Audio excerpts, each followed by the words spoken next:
welcome to Day 2 of Caring Hearts, the 2022 American Legion Auxiliary National Convention. Here to begin this session is your National President, Kathy Dodestal.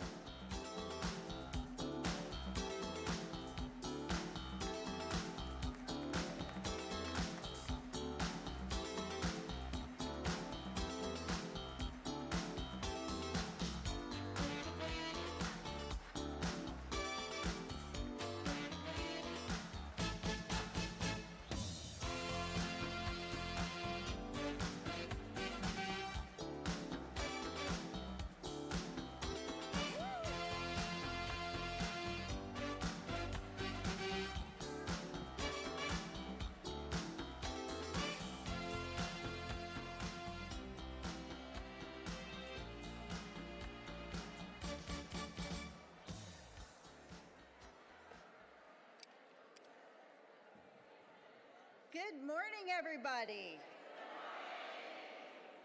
Thank you so much for getting here on the correct time and not the time I told you. The 101st National Convention of the American Legion Auxiliary will now come to order.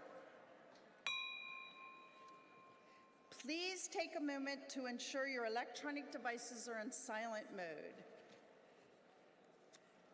Our National Chaplain will now lead us in our invocation.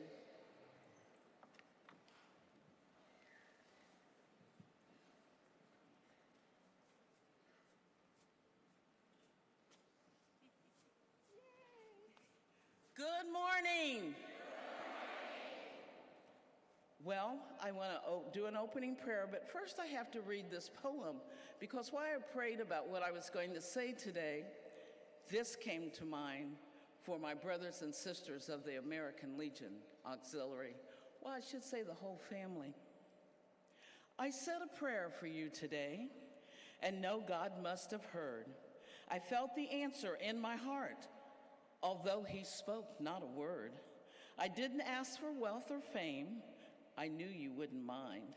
I asked him to send treasures of a far more lasting kind. I asked that he be near you at the start of each new day, to grant you health and blessings, and friends to share your way. I ask for happiness for you in all these great and small, but it was for his loving care I prayed the most of all. So I love you. Shall we go in prayer? May we all go in prayer, each in our own faith. Dear Lord, we thank you for another day. We thank you for those present here today. Help us to remember we are here to serve others, not self. Be with us and guide us as we make many important decisions that will affect all the members of our organization. As always, we thank you for our men and women serving in the military. Please keep them in your care. In your name we pray. Amen.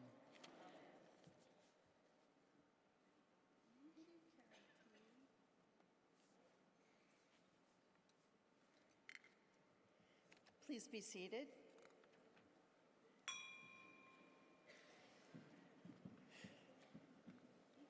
Good morning again. I'm so glad to be with you all this morning. Aren't you glad we're living in America?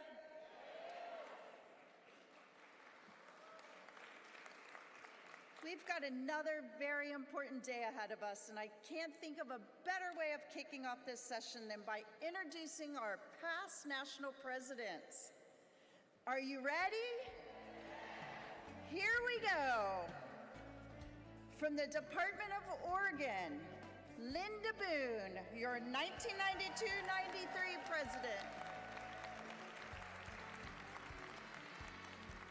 From the Department of Maryland, Linda Newsom, 1994-1995. From the Department of Kentucky, Virginia Hobbs, 1998-1999. Your 2000-2001 National President from the Department of Wisconsin, Jan Povemacher-Ryan.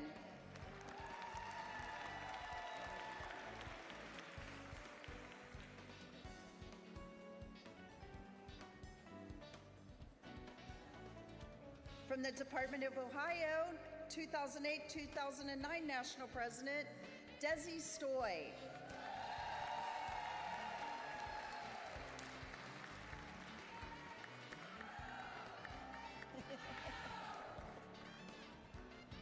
Your 2010-2011 National President from the Department of Texas, Carlene Ashworth.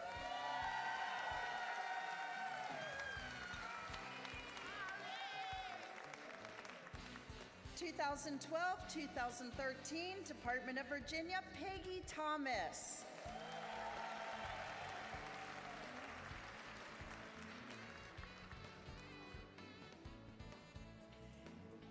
(2013-2014) National President from the Department of California, Nancy Brown Park.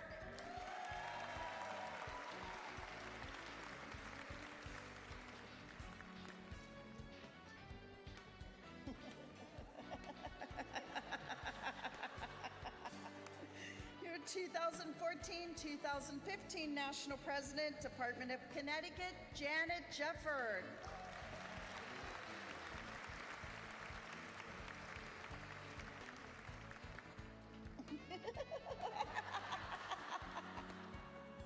From the Department of Illinois, your 2015-2016 National President, Sharon Knatzer.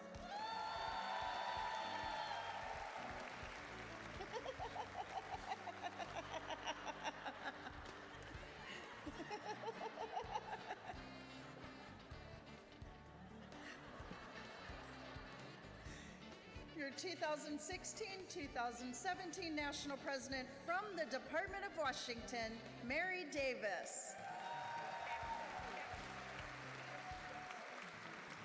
What year? I skipped one of my favorites because they're all my favorites, but I don't remember what year.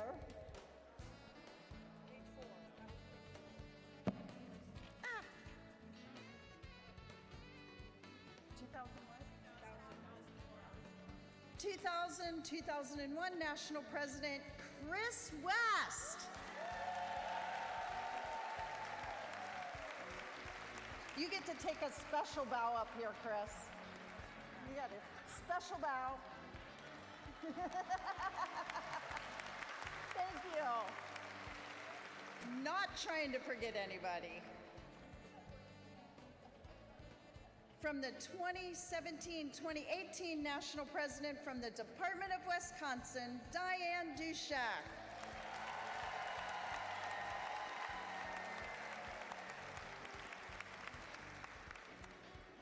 And from the Department of Iowa, 2019 to 2021, your past National President, Nicole Clapp.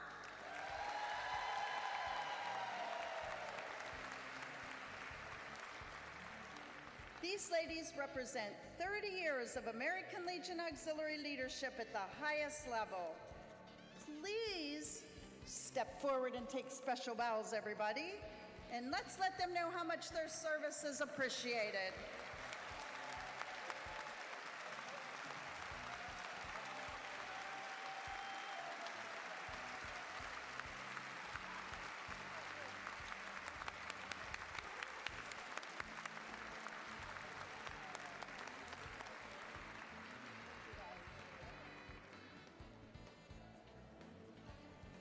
How awesome.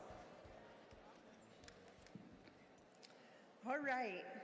No task was too big or too small for our members to support our armed forces and their families. Here to tell us more about how auxiliary members are volunteering to help military families is our National Security Chairman, Diane Ciravina.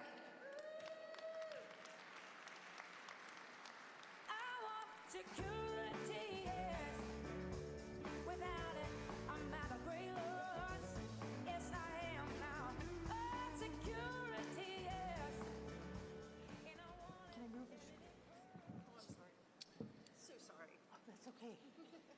Good morning. Madam National President, when we think about our national security program, one of the first things that comes to mind is supporting our active duty military. Our members showed their heartfelt support for our service members and their families by participating in observances such as National Day of the Deployed in October, Military Family Appreciation Month in November, Military Spouse Recognition Day in May, and of course, Purple Up for Military Kids in April. This past year, our members were there to support our troops as they prepared for deployments. Units worked with family readiness groups and fleet and family services to determine what the deploying service members and their families needed. And then they went to work. They prepared and served food, provided lots of goodies and treats, and held activities for kids at send-off ceremonies. The Department of Wisconsin worked in collaboration with the SAL to distribute comfort puppies under their SAL's Operation ELF program, which stands for American Legion Family. Our deployed service members are always a priority for our units. Units created Christmas stockings to send to our troops overseas. They gathered all kinds of items and packed them into beautifully decorated stockings so our service members would have something extra special from back home. Unit 348 from the Department of New Jersey even included canine treats in their packages. And then there were packages. Hundreds and hundreds of packages were assembled and packed with great care. Units worked together with their Legion family members to raise funds and solicit donations to fill the boxes with personal care items as well as special tasty treats. Units all over the country held various forms of military baby showers this year, from small parties to drive-thrus to big events. Our members provided much-needed items to soon-to-be military moms. Unit 503 in North Carolina worked with other community partners to collect over $4,000 worth of baby items that were donated to the women at Camp Lejeune with help from the USO. In November, Maryland Units 238 and 233 hosted a huge baby shower.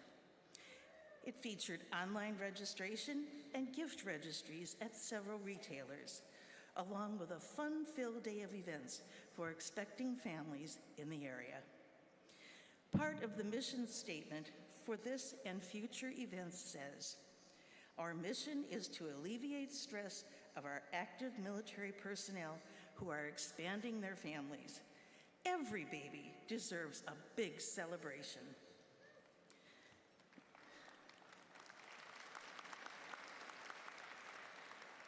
Another function of this particular event was to raise awareness of a serious problem that has come to light in recent years. When families are unable to consistently afford or access adequate meals, they face a problem known as food insecurity.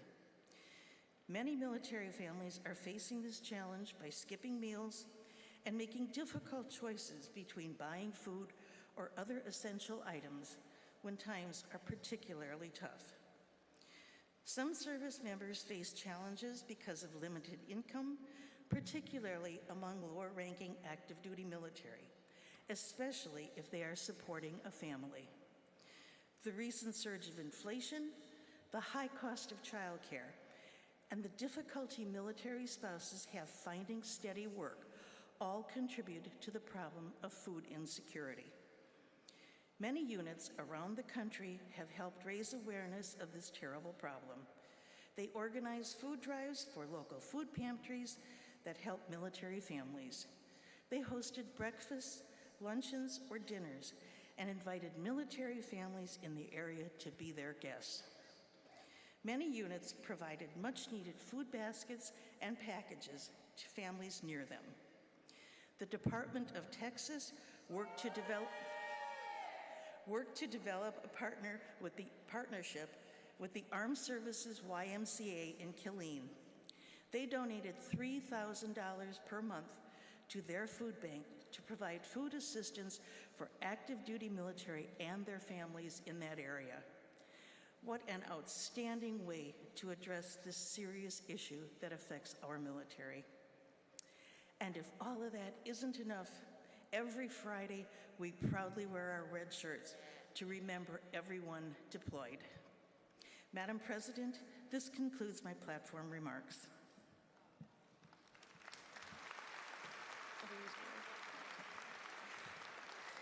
It is now my pleasure and honor to introduce past National President Mary Davis, who will present the next part of the National Security Program Report, our salute to service members.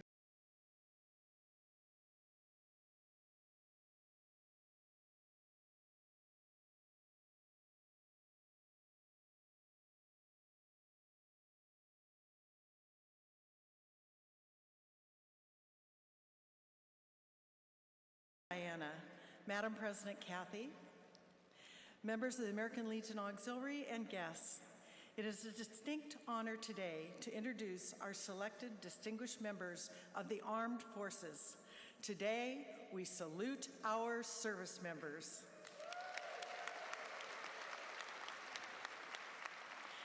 This is a year of many firsts.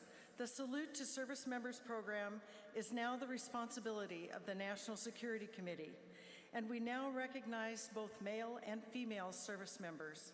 I am proud to announce that this year, one of the recipients is, in fact, a male service member. I want to express my thanks to the entire National Security Committee for contributing to the selection of our honorees. From the Army, Sergeant Jody Leal Jr. joined the United States Army in 2018. Prior to his enlistment in the Army, Sergeant Leal earned an AA degree in computer science. From the day he joined the Army, he has given his all, which has taken him from private to sergeant in a remarkably short time. In 2020, his MP, Military Police Company, received the Sword of Freedom Award for being the best military police unit in the European theater. He received a promotion ahead of the normal date of eligibility due to his exemplary performance. His command writes, and I quote, "In May 2021 to September 2021, he participated in Fort Carson's Community Engagement Team, and the acronym is CCET. This involved bike patrol and interacting with members in the community," unquote. In parks and at community events. Currently, Sergeant Leal is on temporary duty in the European Theater. Please join me in welcoming Sergeant Jody Leal Jr.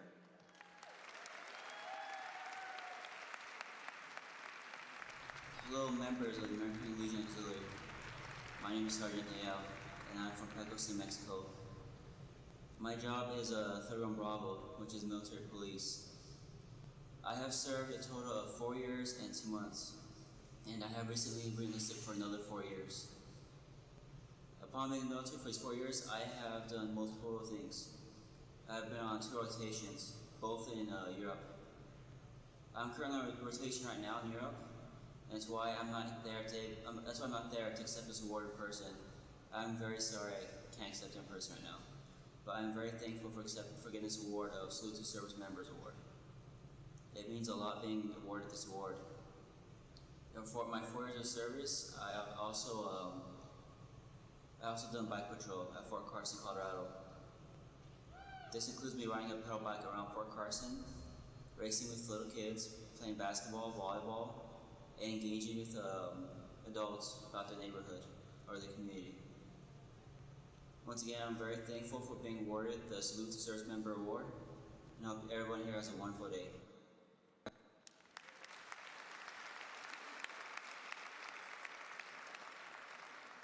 From the Navy.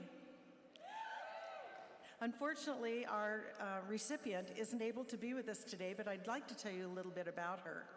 Petty Officer First Class Karina Alberto is a single mother, joined the Navy when her 2 children were 7 and 8 years old. She stated, and I quote, "I wanted them to know who I was and old enough to understand why I wasn't going to be home for a certain amount of time. I know those times," unquote. Throughout her time in service, she has completed missions with Joint Task Force in New York and the response to Hurricane Maria. She is a member of the American Legion New York Post 1006, and it is my pleasure that we are honoring Petty Officer Alberto.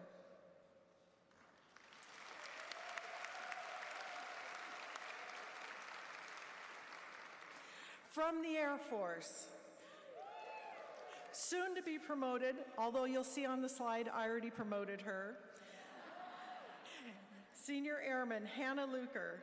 As an information systems technician, Senior Airman Luker has already established herself as an integral member of the 71st Medical Group at Vance Air Force Base, Oklahoma. She began her career with the military by earning the Distinguished Graduate in her training flight. Then she earned a spot on the Dean's List while receiving technical training.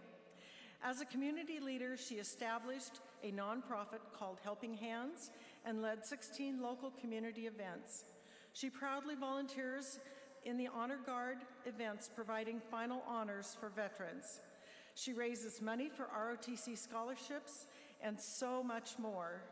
It is my pleasure, even though I promoted her, she's on the promotion list, it is my pleasure to introduce Senior Airman Hannah Luker.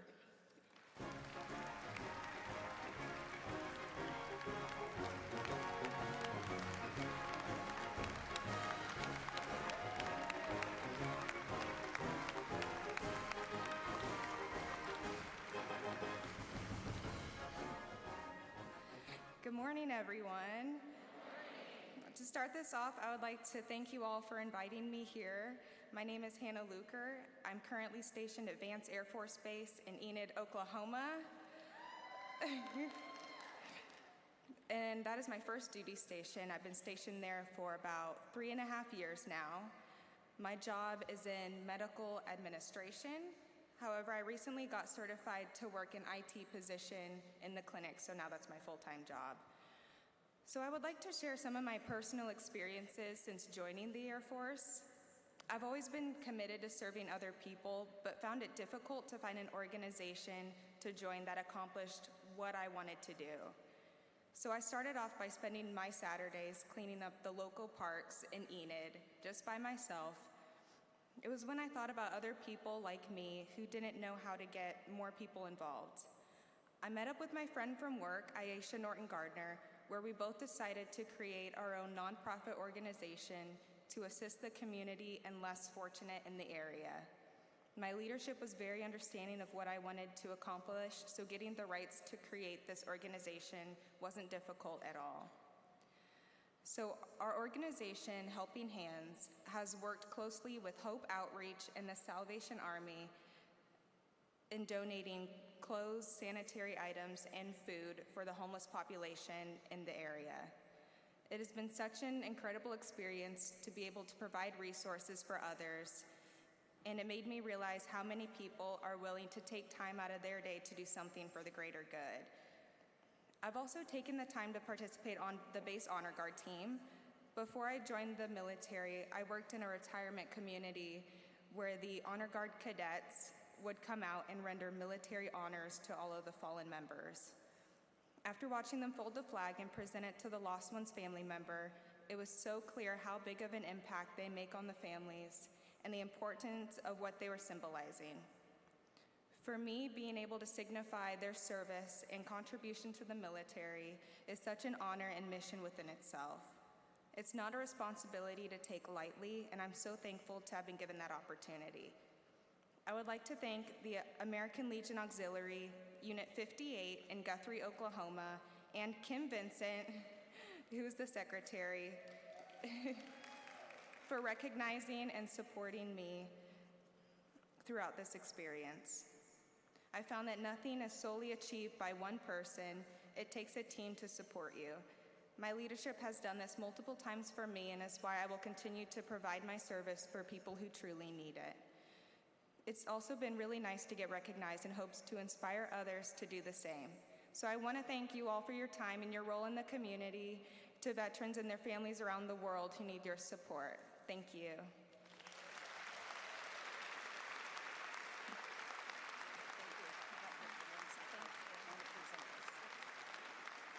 Hannah, we'd like to present you the Salute to Service Member Award, presented to Senior Airman Hannah Luker, United States Air Force, for honorable military service in the War on Terrorism on behalf of a grateful nation, presented August of 2022.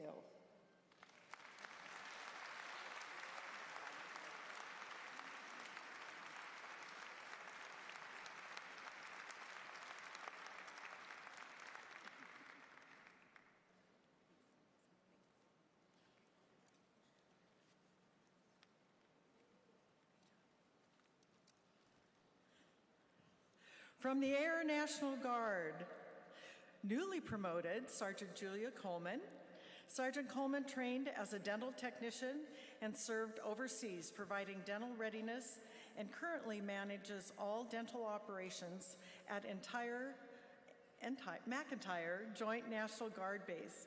She was a member of the 169th Dental Team, which received the 2021 Small Dental Clinic of the Year. Staff Sergeant Coleman is a member of the American Legion Post 212 in Aiken, South Carolina. She is also a high school special education teacher in South Carolina. She tutors special education students 3 days a week and every Saturday. It is my pleasure to introduce Staff Sergeant Julia Coleman.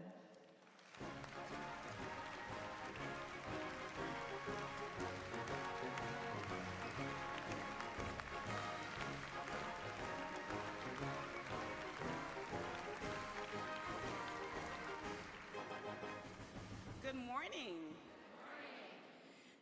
To Kathy Dodestal, our National President, distinguished guests, visitors, and all members in attendance, thank you. I enlisted into the military in 2017 at an age that was not the average for most people joining. I was a high school teacher who taught what some people would say the most challenging students in the school.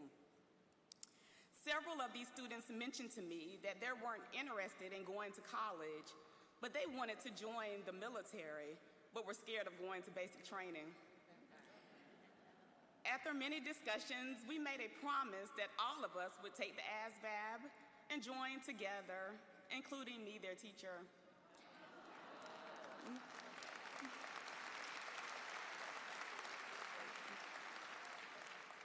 Well, let's just say I'm the only one that enlisted. Joining the Air National Guard has been the most beneficial, life-changing thing that I have ever done. Once I was removed from my comfort zone of being a public school educator and placed in a world that I did not recognize, I had no choice but to show the people that believed in me, when I didn't believe in myself, the positive impact that the military can have in one's life and career. I am a proud member of the 169th Fighter Wing, a unit of the South Carolina Air National Guard at McIntyre Joint National Guard Base in Eastover, South Carolina. Colonel Quadri serves as commander of the 169th Fighter Wing, and Colonel Jeffrey Smith serves as commander of the 169th Medical Group. Within the 169th Medical Group, I serve as a dental assistant. I am proud to say I led the team in receiving the Small Dental Clinic of the Year award. I have also been given the opportunity to help people in ways that I would have never imagined. My proudest moment in the military was being able to be a part of the humanitarian missions. I was able to serve on several missions in Missouri, Hawaii, and Colombia, whose main focus was to provide medical services to underprivileged communities to include dental, optometry, and mental health services. In Missouri, I participated in a medical innovative readiness training, offering no-cost medical, dental, and vision care to the community.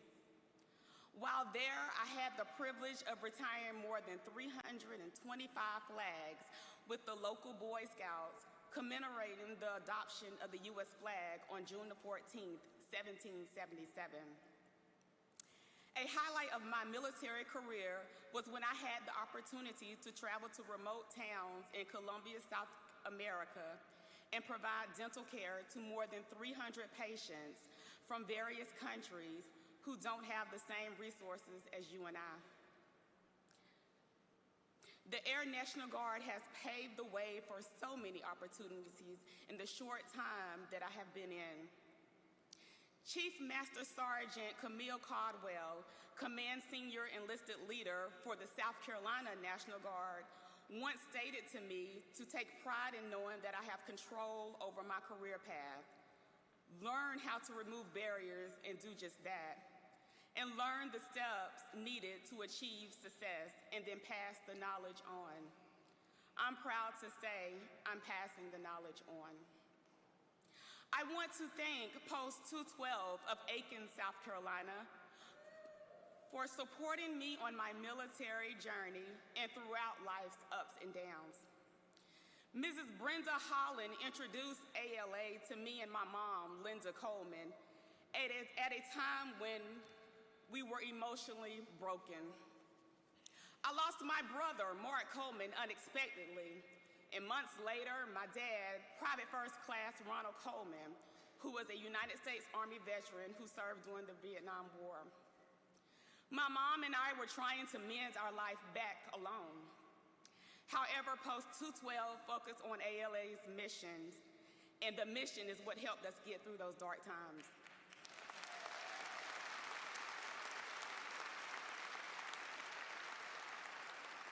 I enjoy coming home and talking with ALA member Pat Dandy. Every time we talk, she always asks me, what am I doing, where am I going, and who am I helping? I thank Ms. Dandy for that because her expectation of me as a member is what our mission is all about. It is my goal and great pleasure to continue serving our nation and being of service to all, locally, nationally, and across the world. It is an honor, and I thank you.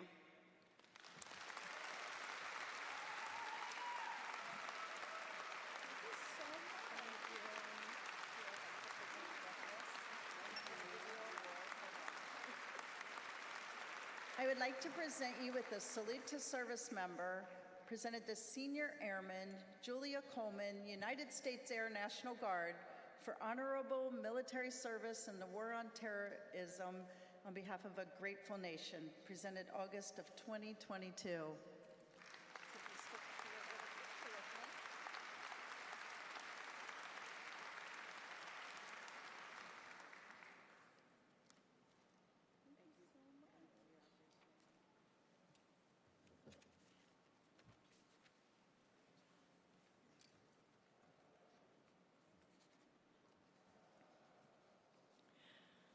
I want to personally thank all the American Legion Auxiliary members who took the time and effort to learn about the Salute to Service Members program, then reached out to the military communities in your areas to identify and honor those who have distinguished themselves in and out of their uniform.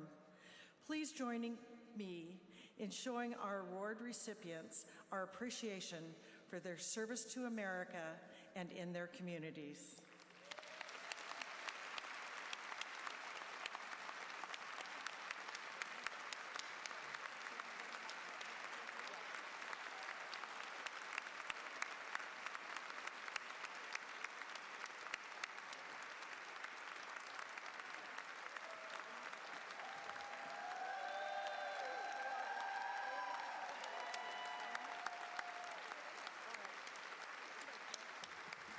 Okay, just a second.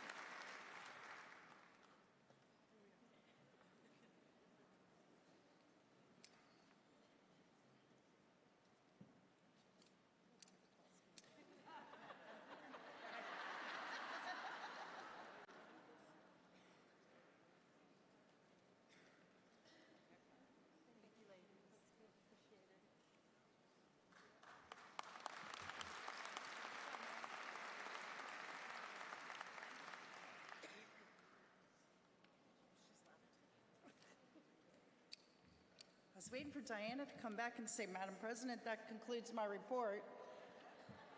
I got ya. Thank you so much for your service in allowing us to honor you all today. You are our true heroes. Let's give another round of applause to all of our service members. And thank you, Diana, for a wonderful report and for allowing us to honor our service members. One of the most satisfying ways members, units, and departments can give back to our veterans is by identifying a need and applying for an American Legion Auxiliary Foundation Veterans Projects Fund grant. Let's take a look at the fascinating story that takes place in eastern Nebraska, where a need was identified and successfully fulfilled.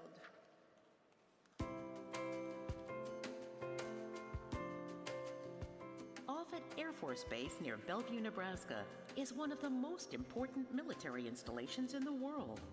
Best known as the headquarters for the U.S. Strategic Command, Offutt has been at the forefront of protecting the United States and its allies from nuclear and aerial attack for decades. Practically in the shadows of Offutt is the Eastern Nebraska Veterans Home, a beautiful facility with 15 acres of walking paths, including rain gardens, a Purple Heart Garden, and resident gardens. Within the home is a 30-bed skilled dementia care wing.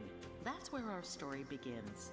A department chairman and auxiliary volunteer from Unit 32 in Papillion, Nebraska, identified a need for equipment to enhance the lives of the home's dementia resident members. We learned about the Veterans Projects Fund through the ALA Foundation, and we applied with the application that I found online. After some research, we learned about state-of-the-art equipment available from a company called Lucent. They have a proven track record of helping those with cognitive disabilities. Through interactive video projection and sound, Lucent creates a relaxing environment that promotes fun, activity, and cognitive stimulation. There are games that enhance hand-eye coordination, the recollection of memories via pictures, and games designed for group participation. The desired effect? To create positive results in the areas of emotion, social interaction, and physical activity. Appealing to natural curiosity, Lucent can calm down the overactive and engage the distant. There are over 100 games available that can be played individually or by multiple players, with each person participating comfortably at their own level. Ideal for intergenerational play, it's fun for the cognitively impaired, their loved ones, and all those involved in the caregiving process. There has been a noticeable change in the lives of our resident veterans since this equipment has been put in place. They have become more social and come out of their shell. They are really beginning to live life as they once had. The added bonus is the games not only stimulate the mind, but have physical benefits as well. Many times dementia patients withdraw and become inactive. These interactive games have brought more enjoyment as well as providing physical activity in the movement of their bodies and hand and eye coordination. This has brought a big impact on their personal lives. They're having so much fun with this, they renamed it the Magic Table. And it was all made possible by simply applying for an American Legion Auxiliary Foundation Veteran Projects Fund grant. It was really easy to do it. Just fill out the paperwork, and within weeks, you have your money. We are grateful to the American Legion Auxiliary Foundation for the funding provided on this project. The significance of the lives of our veterans has been greatly improved. On behalf of the veterans, we say thank you. Obtaining a Veteran Projects Fund grant couldn't be easier. For more information on how your ALA unit, district, or department can apply for a Veteran Projects Fund grant, visit alafoundation.org.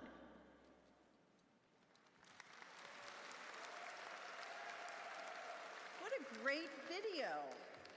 It really captured just how much our American Legion Auxiliary Foundation positively impacts the lives of our veterans, military, and their families by funding American Legion Auxiliary programs today and for future generations.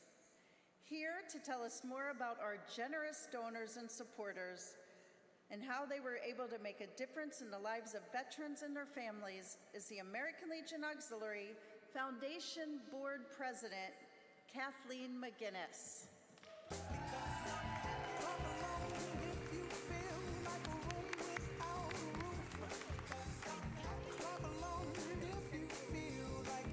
Thank you, Madam National President.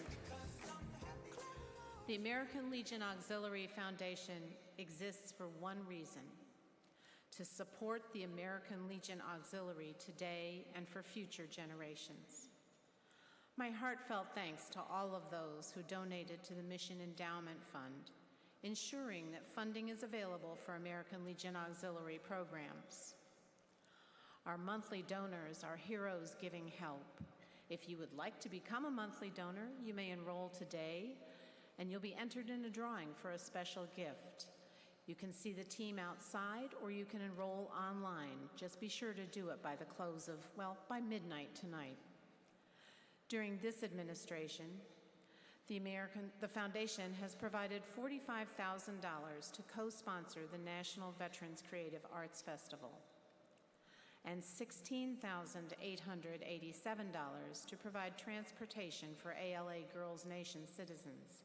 Your generosity will allow the Foundation to continue to support these and other programs.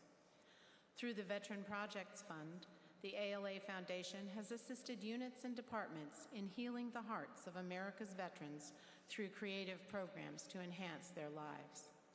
Funding an all-veteran dragon boat team in Massachusetts, and they'll tell you lots about that if you just ask. Renovating the stall and grooming station for a therapy dog for veterans in Connecticut, and providing equipment for a Drums Alive program at the Missouri Veterans Home. These are just a few examples of your good works. Mission and action grants have allowed units and departments to win the hearts of their communities by increasing visibility and educating non-members about what we do. The sub-grant program allows those who donate only to 501c3 organizations to provide funds for mission-related programs conducted by units and departments which have 501c19 status. It also enables donors to support activities and items that cannot be funded by the American Legion Auxiliary Foundation itself. Bidding has begun for our second annual silent auction. Please take a moment now to check out the available items and sign up using the QR code on the screen. Items will be available to view live at the state's dinner, and all bidding will be done virtually. Winners can be picked up at the close of the state's dinner, or if you flew or you win something huge, we can ship it to your home. Giving Tuesday is one of our biggest fundraising events. I know many of you already have, but I'd encourage each one of you to stop by the Wall of Heroes located in the hall just outside of this session. Donate to the foundation and add the names of your loved ones to the wall. This report was made possible by the members of the American Legion Auxiliary Foundation Board of Directors, who have worked diligently this year to responsibly administer the grant funds. An outstanding development staff, several of whom are here today, has supported their efforts. Retiring from the board this year, our past board president, Dory Hammacky, whose leadership has been instrumental in our success. National President Kathy Dodestal, and Dr. Coral Grout, although she is continuing to serve the foundation in her role as National Secretary. And we look forward to welcoming new board members, Carol Harlow, Sandra Rice, and Lisa Williamson. So from the bottom of my heart, thank you for all of your caring hearts, for using grants to enhance the lives of veterans and military, and for your contributions to the American Legion Auxiliary Foundation. Madam National President, this concludes my platform remarks.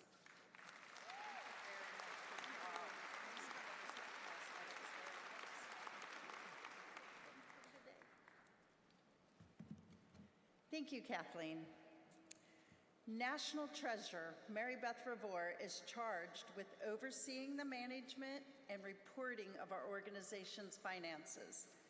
Their responsibilities and actions have a strong impact on the public's perception and trust in our organization. Therefore, those who serve in the role of National Treasurer must possess desirable skills, such as a financial literacy, attention to detail, and a willingness to ask questions. And believe me, Mary Beth has that willingness. Here with her report, please welcome National Treasurer Mary Beth Revore.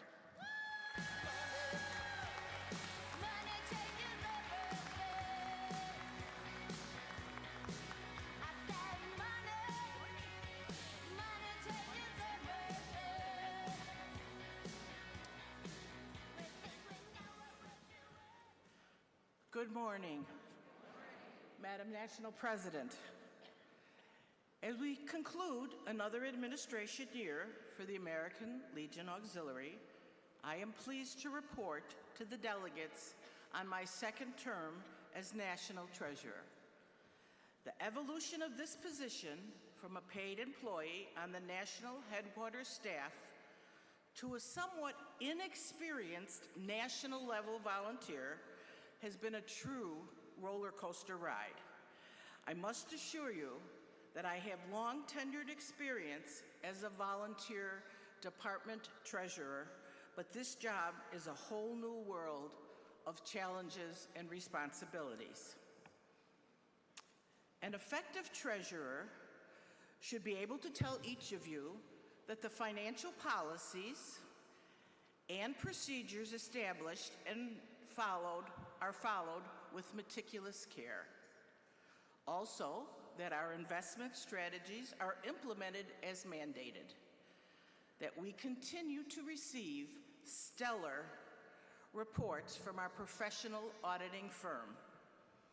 We consistently review all facets of our financial structure for better, faster, more economical ways of accomplishing our tasks. We leverage technology wherever possible. I can confidently report to each of you all of these things are being done and are very true.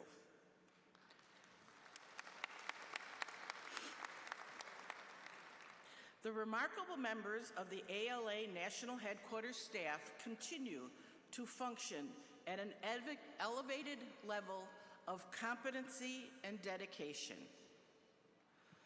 I am afforded a unique position as a volunteer to the inner workings of the National Headquarters, and I attempt to be a voice that represents all of us in national policies and procedure discussions. Be assured that the national staff is always willing to work collaboratively, boy, that's a word, with open and respectful dialogues. There's something further I'd like to share with each of you today. In my role as National Treasurer, I make many, many visits each year to the National Headquarters in Indianapolis. This facility, along with being the center of our organization's operations, is a treasure trove of history of those who came before us. We are incredibly lucky to have a dedicated archive historian on our staff, Kathy Taylor. She frequently shares essays on people and events from our auxiliary's storied past. I especially inspired by one of her recent essays on Mrs. Dorothy Harper, who served as National Treasurer from 1923 to 1925. Dorothy was born in 1876 in the state of California. She was a dual member of the American Legion and the Auxiliary through her World War I service as a yeoman, second class, in the U.S. Navy, stationed in Pearl Harbor. She served as a delegate from Hawaii at the Legion's first national convention in 1919. And she later organized the Department of Hawaii American Legion Auxiliary, also serving as its first department president. After the war, she went to work for the Internal Revenue Service, moved to Washington, D.C. She went on to serve the District of Columbia as department president in 1937. Her life of service in the American Legion and the American Legion Auxiliary is one of true dedication to our country's military, its veterans, and their families. She was given the honor to be buried in Arlington National Cemetery.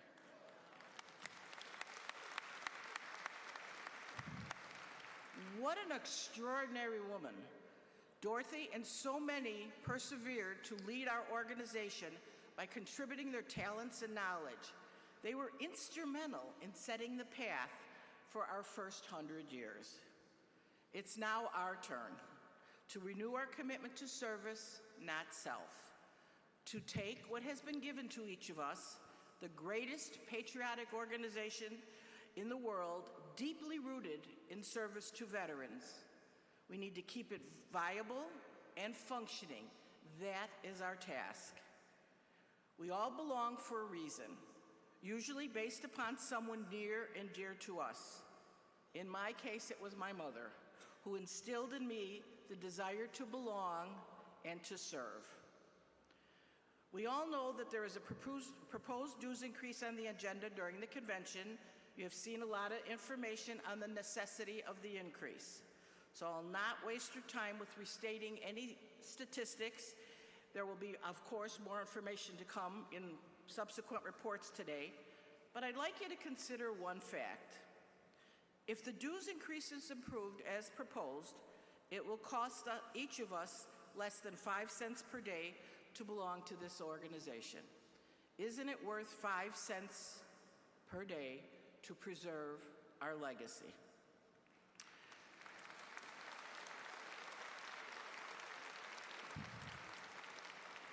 Robert Louis Stevenson once said, "Don't judge each day by the harvest you reap, but by the seeds you plant." The garden is now ours. I am hopeful we will all come together and plant the seeds needed to sustain our organization for the next 100 years. Madam President, this concludes my platform remarks, and I would like to sincerely thank you for the honor to serve the organization as National Treasurer and to serve with you, ma'am. You're welcome. Thank you. Appreciate it. Working alongside the National Treasurer, the National Finance Committee works to ensure the fiscal health and longevity of our organization. Please welcome our National Finance Chairman, past National President Sharon Knatzer.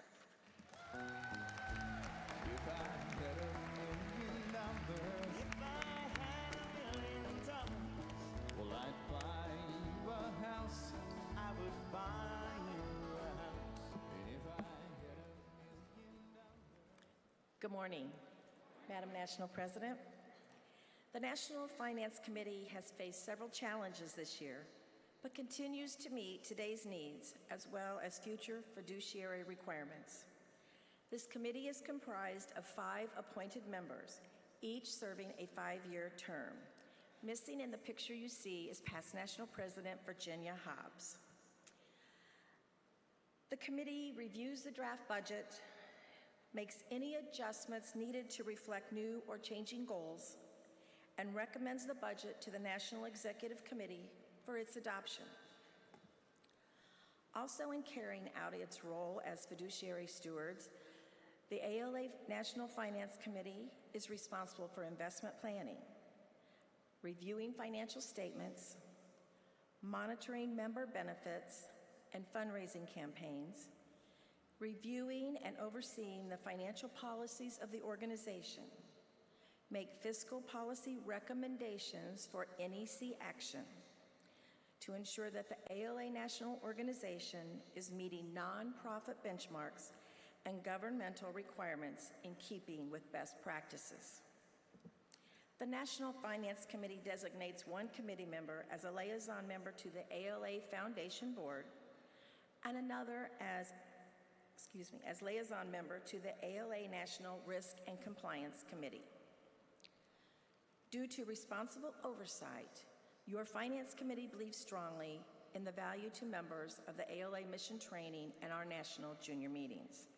Our plan is to continue to keep cost at an affordable price to make these trainings inclusive of all members. The fundraising efforts by our direct mail vendor continued this year with 3 appeals for the ALA and 2 for the ALA Foundation. Fiscal year direct mail donations as of June 30th totaled $760,810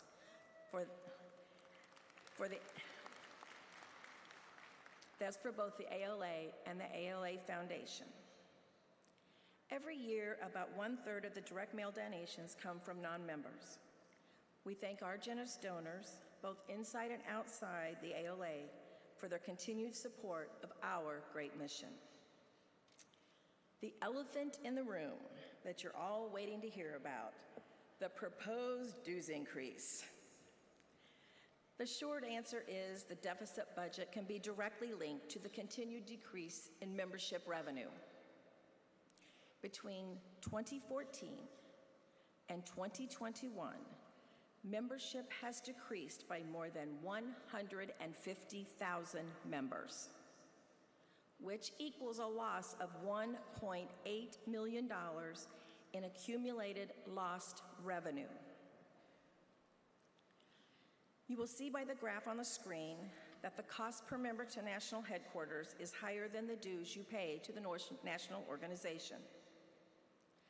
The National Finance Committee and the NEC are asking for your support to pass the proposed dues increase. Passing the proposed dues increase will help us fulfill our duty of fiduciary stewardship and allow us to continue to serve our mission and help our veterans. I now would like to share some information with you. Mission training and junior meeting attendance is growing. However, the registration costs we pay to attend does not cover the expense. For the 2021-2022 meetings, the cost was approximately $500 per attendee, with each member paying an average of $63 to attend. Girls Nation fees charged to the departments are now at $275 per senator. Consider the cost to transport their housing, feed them, generally host our Premier program. Can you imagine what the cost to each department would be if National can no longer underwrite this program? For instance, this year, the cost per girl was almost $3,500. Department Leadership National Conference, DLNC. Attendees pay $80 to attend, while the price per attendee this year was almost $2,000. Our current interim executive director is working hard to restructure our staffing with the goal of reducing overall organizational structure. As you know, pre-convention meetings were held virtually, saving money on AV and room rentals. This change was made due to scheduling changes allowing members to attend the Sons of the American Legion 50th anniversary celebration. Going forward, these types of meetings might be necessary cost savers. Your Risk and Compliance Committee, your Finance Committee, and the ALA Foundation Board have all reduced in-person meetings already beginning last year, actually in 2020 and 2021. Military Academy Awards are still in place. We have reduced travel by national representatives to make the presentations and are now asking local auxiliary members to attend and present those. One of the cost-saving measures already implemented is the reduction of an outside marketing expense at a savings of approximately $180,000.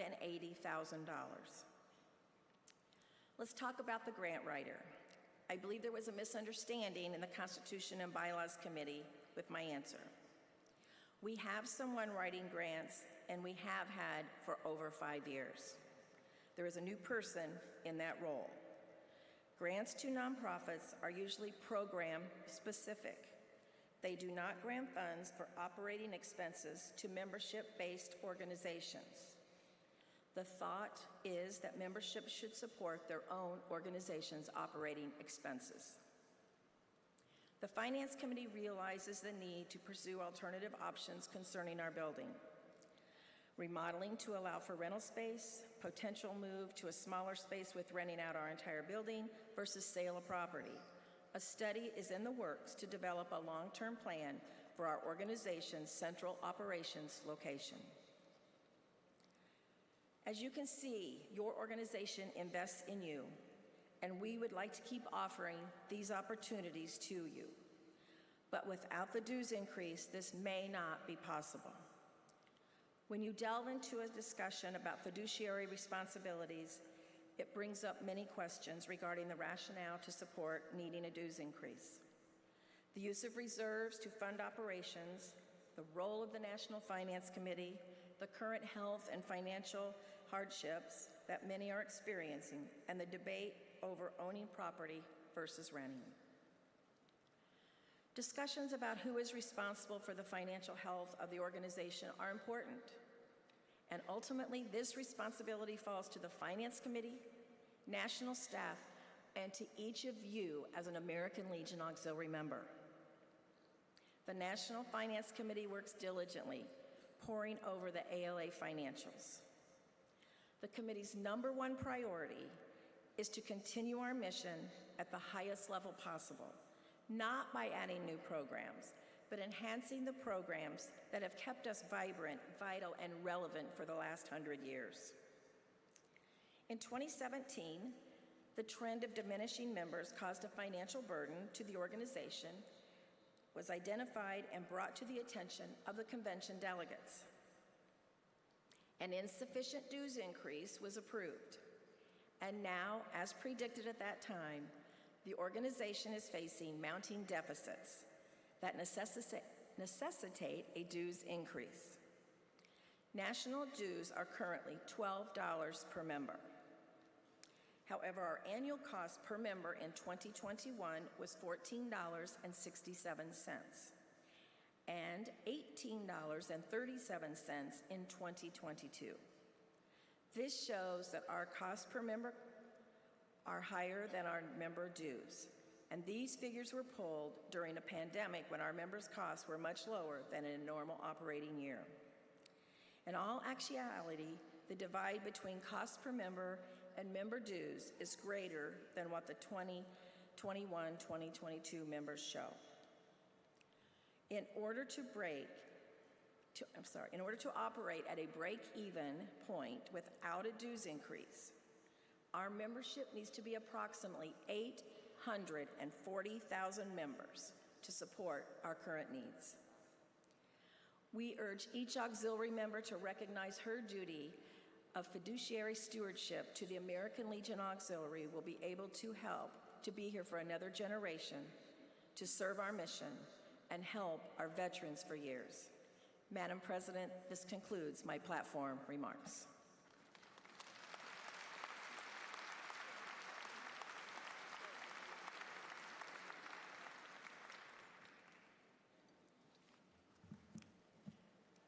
The National Secretary operates as the custodian of a corporation's records with duties such as updating governing documents and maintaining articles of incorporation. Please welcome our National Secretary, past Department President, Coral May Grout. You got the accent.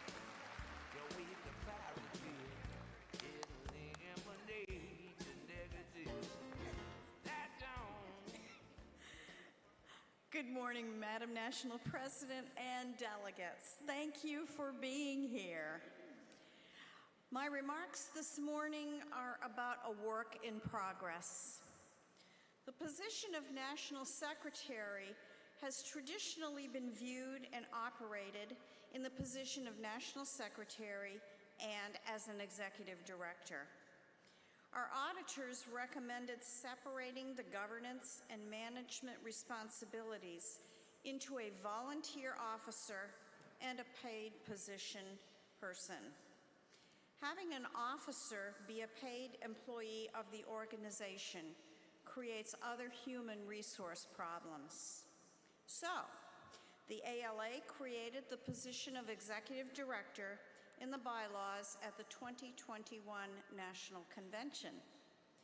The National Secretary and National Treasurer are unpaid officers of the American Legion Auxiliary, but we work with the National Headquarters staff to ensure that the organization runs smoothly. This year, I've worked collaboratively with officers and staff to make this position one which does not duplicate what the Executive Director does. The present National Secretary represents you, the volunteers. So members, here's what I do. I'm charged with overseeing the accuracy and maintenance of the permanent records of the organization, including meeting minutes. I have oversight for the process of signing contracts and other similar documents, such as memoranda of understanding. In addition, I oversee control and constraint of the American Legion Auxiliary emblem. Our emblem is trademarked with the U.S. Trademark and Patent Office by the American Legion and represents us. It should not and cannot be used in unacceptable ways. Please go online to download the branding guide for our organization. I've asked JP to show you a few examples of emblems that we've seen that weren't approved.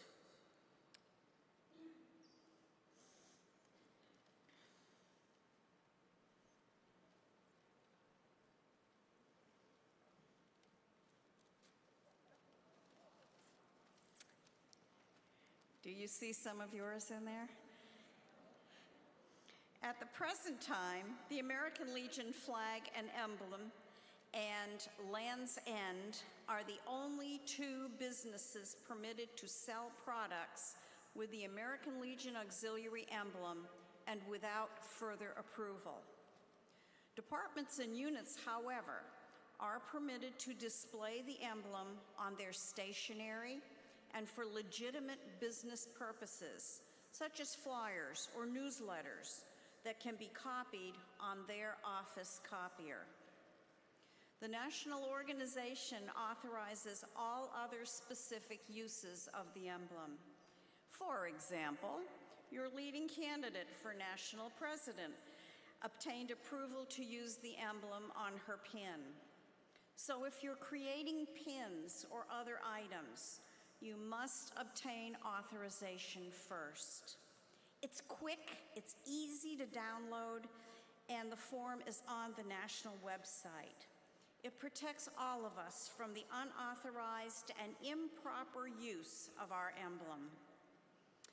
Our office ensures the distribution of the proposed changes to our bylaws and resolutions 20 days prior to this convention, as required by our national constitution and bylaws.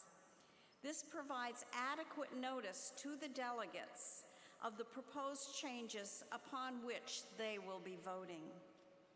Presently, your National Secretary is a member of the Finance Committee with voice but no vote, attends meetings of the Risk and Compliance Committee. The Secretary is a designated director of the American Legion Auxiliary Foundation. As your Secretary, I'm involved with the Unit Charter Revocation Appeal process, which fortunately happens very rarely. If your unit is having problems, you must work directly with your department.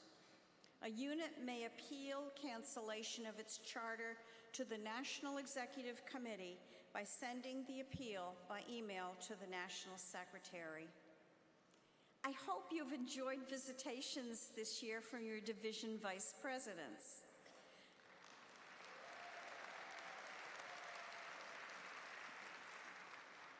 Your national headquarters receives and approves their requests for travel, and I've truly enjoyed reading the reports from these visitations this year. I'm sure our national president has as well.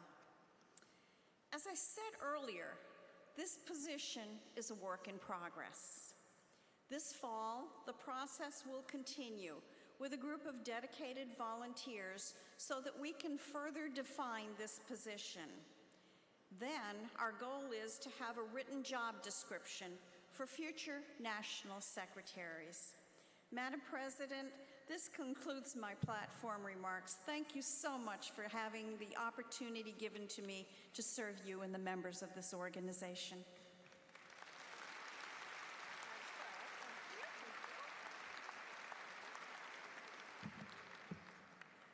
Our national headquarters consists of 40 staff members, 9 divisions, and is at the center of all of our national mission delivery efforts.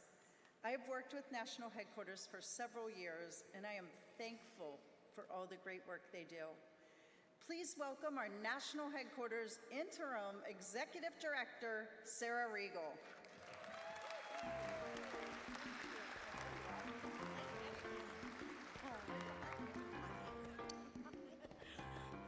Sneaking up on her already. Good morning, everyone. How are you? What? Okay, woohoo. Michelle, thank you very much. All right, so that's kind of a hard lineup to follow behind, but if you guys get it now, I work with the National Treasurer, I work with our Finance Chairman, Sharon Knatzer, and I work with our National Secretary. Pretty much they're tired of hearing from me. But that's okay, that's the way it should be. Okay, so let me start off by saying I am so thankful to be here with you all this morning to give my report or my message as the interim executive director. For your benefit, I'm going to keep this short. Unless you want to talk about IRS, okay? So, first of all, these past couple of days hearing these reports are incredible. To hear how much of our program outreach, incredible. The impact, incredible. That you, our members, are doing each and every day in service to our veterans, the military, and their families. I know our communications team is back there having a fit since I used the word incredible 3 times in a sentence. But I just couldn't help myself. The work you do is incredible. Kind of sarcastic, huh?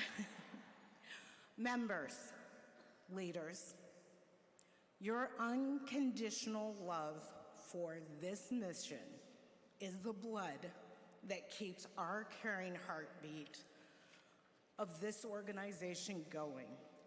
Without you, it would stop beating.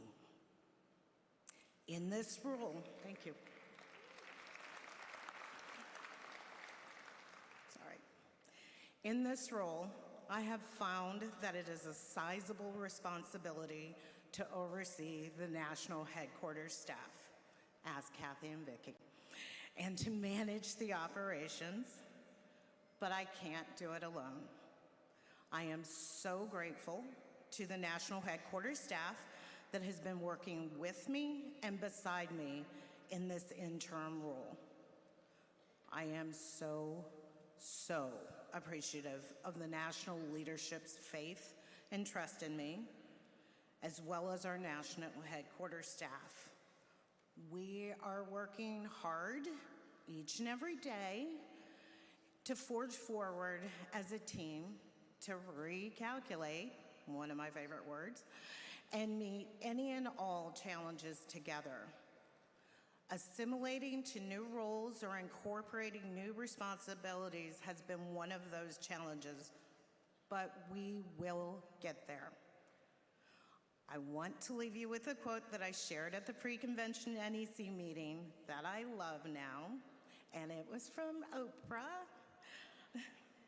Oprah Winfrey once said, "Challenges are gifts that force us to search for a new center of gravity. Don't fight them, just find a new way to stand." And we will. Thank you, Madam President. That concludes my report.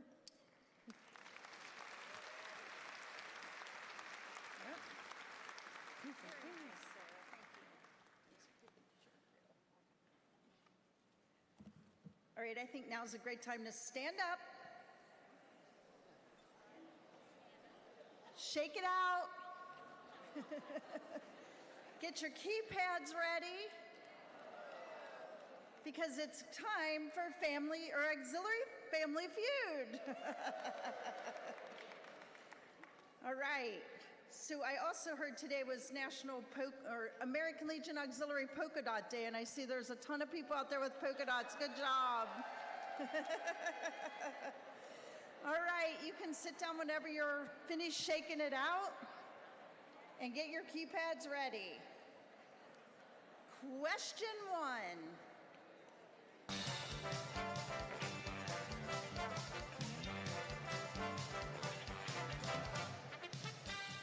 Welcome to Auxiliary Feud, the game that pits American Legion Auxiliary members against members in a contest of ALA history and trivia. Please get out your keypads and get ready to play Auxiliary Feud. Please welcome your host, our national president, and Kentucky's finest, Kathy D.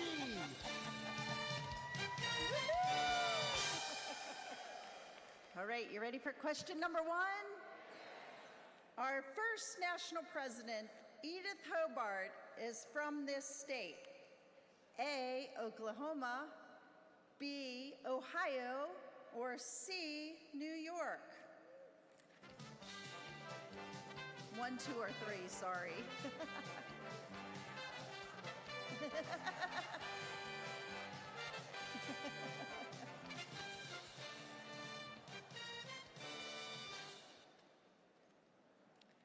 And the results, please.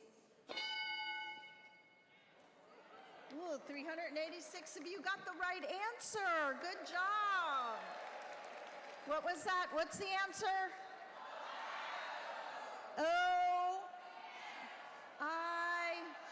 All right. Good job. Question number 2. The American Legion is currently celebrating its what national convention? Well, yeah, really, this one. 1, 101st, 2, 102nd, or 3, 103rd. Make your guesses now.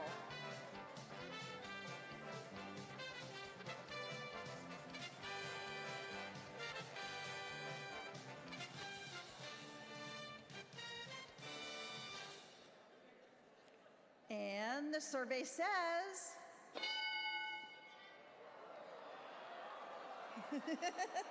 it is the American Legion's 103rd National Convention.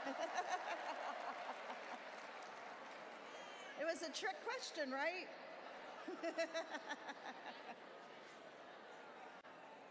All right, it's now time for the final question, for the big bucks. Last year, an American Legion family post home in this department sold a Norman Rockwell painting at auction for $3.6 million? A, Massachusetts, B, Indiana, or C, Vermont? Choose your answer now.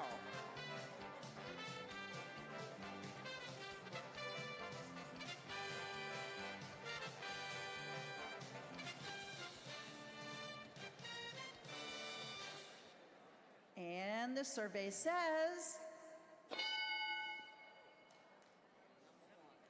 well,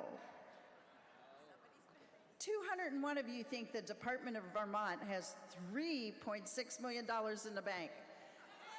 And you were wrong. It's the Department of Massachusetts. They're millionaires. All right, now we're ready for some really great, fantastic, more fun. Are you ready for the fun? Our National Constitution and Bylaws Chairman, Pam Ray, has been working hard to ensure our governing documents are maintained so that we may easily answer questions about our governance, programs, and eligibility. Please welcome Pam to the stage.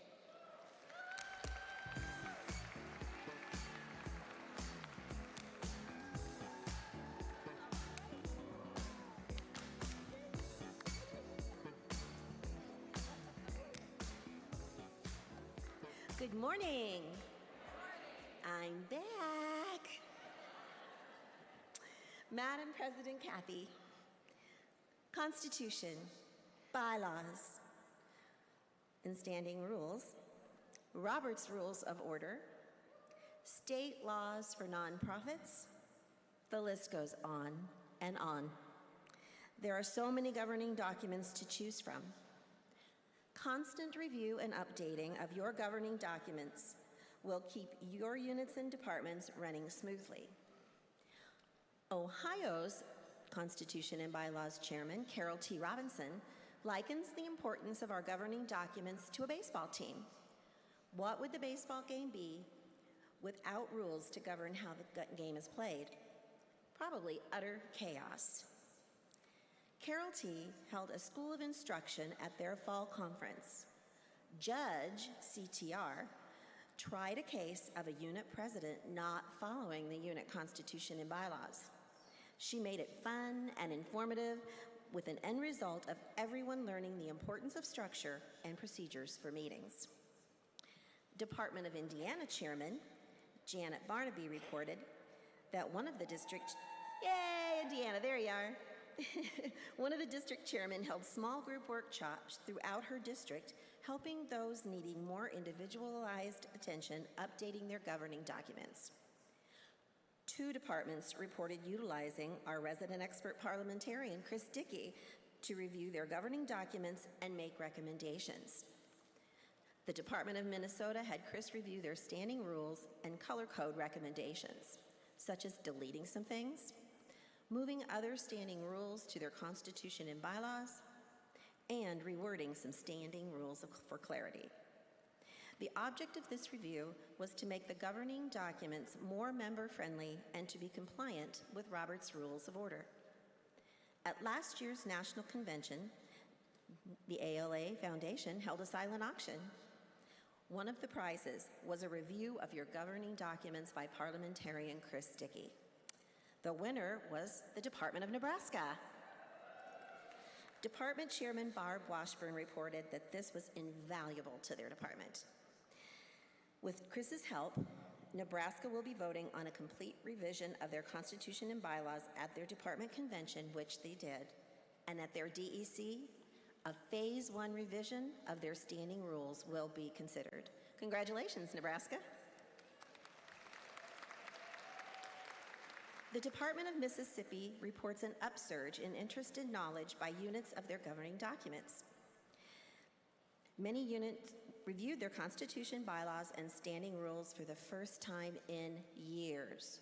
Some didn't even know they had these documents. Units are reporting they are updating their copy of Robert's Rules of Order as well.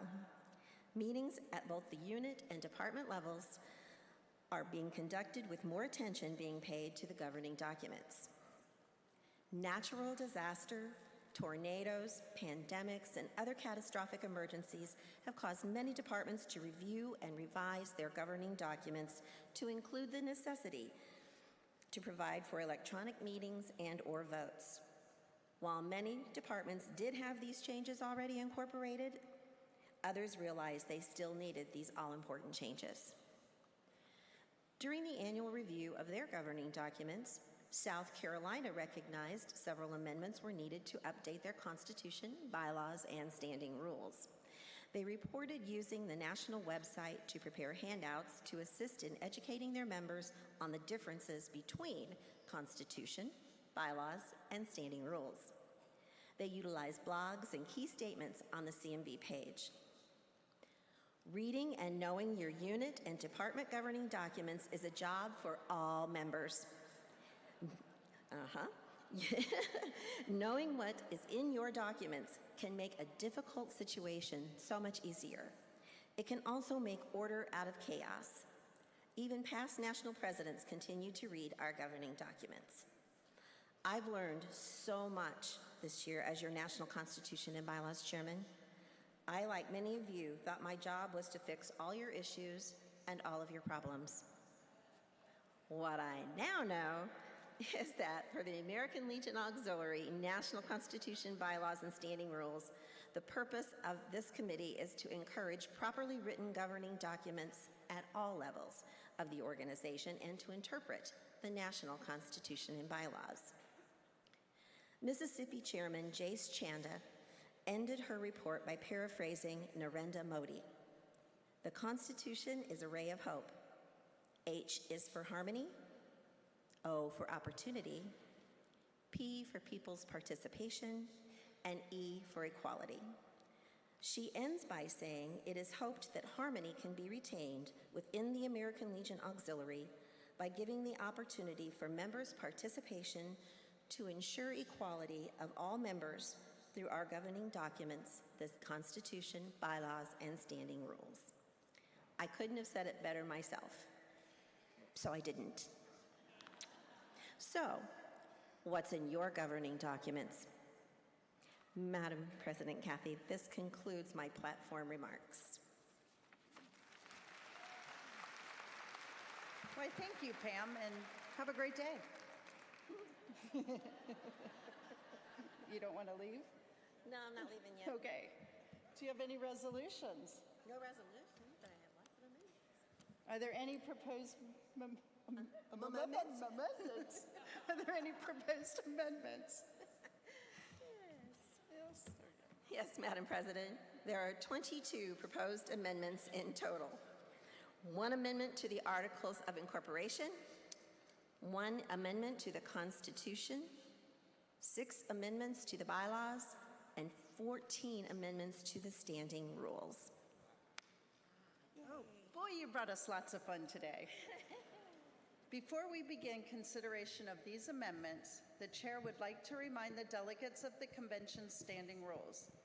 Per Standing Rule 11, all motions must be presented on a motion form. Forms are located at elections and tally table located at the back of the room where you picked up your keypads this morning. This year we have the capability to project your motion forms on the screen so that delegates can clearly see what they are voting on. So please write your motions clearly and legibly. The debate will be limited to 2 minutes for each speaker. No person shall speak on the same question more than twice without consent of convention. I also remind you that we do have a timer here to fairly enforce this rule. The rules also state that during debate, delegates, alternate, and guests are to remain seated within their own delegation or assigned seating area unless they are approaching the microphone, completing a motion form, or exiting and entering the general session hall. Are there any questions? Madam President, Patty Coleman, Department of Minnesota, microphone 3. The chair recognizes Patty Coleman.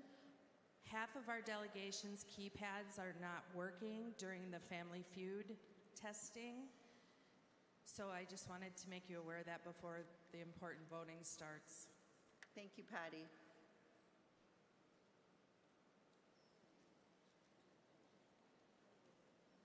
I don't know. Stephanie's right here.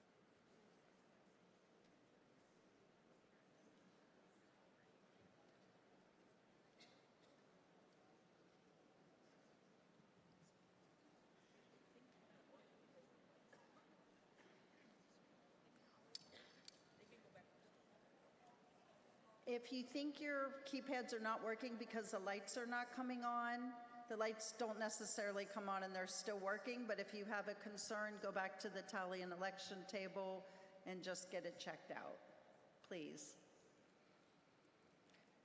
Okay, Pam, please proceed with presenting the amendments. Excuse me, National President. Becky Miller from the Department of Wisconsin. Microphone 3. Okay, thank you. I can't sorry. see that far. I mean, I could see you, I just couldn't see the microphone. Okay. Yes, sorry. I just have a personal request because we know what we're going to be discussing is very personal and passionate to each of us. I was wondering if we could have our chaplain say a prayer for discernment and that we continue to work together as a family and recognize that while we may disagree, we are still one. I completely am good with that, and I kind of cut everybody off, so are there any more questions before we get started? Carol T., would you like, where is Carol? She's escaped. Oh, you're on this side. Could you come up and say a quick happy prayer for us before we get into the meaty part of this lovely meeting?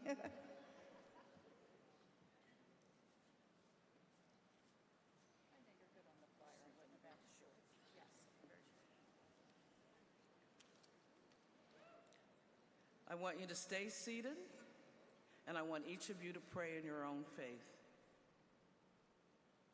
Dear God, it is time that we come and to decide on the betterment of our organization. I want each one to reach in their heart, their mind, and think about where we are going in the future. Please guide our tongues and be kind to one another. All this we ask in your name. Amen.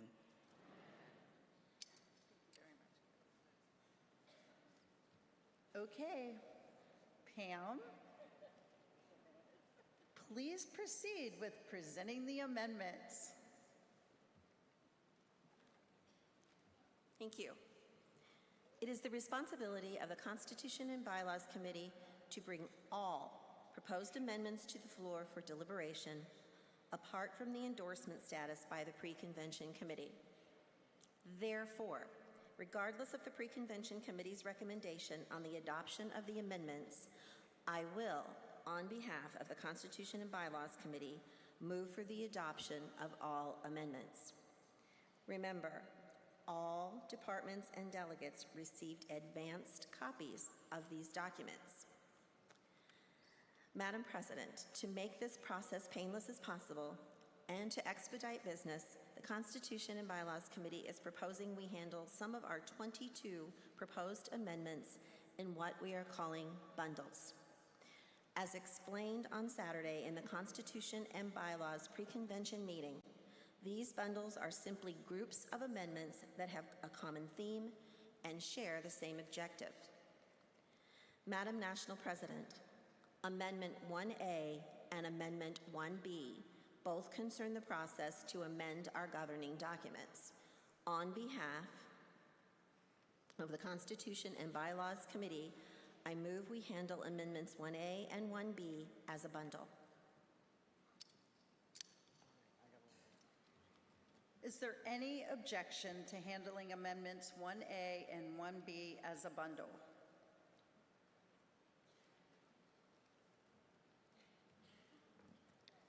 Okay, thank you.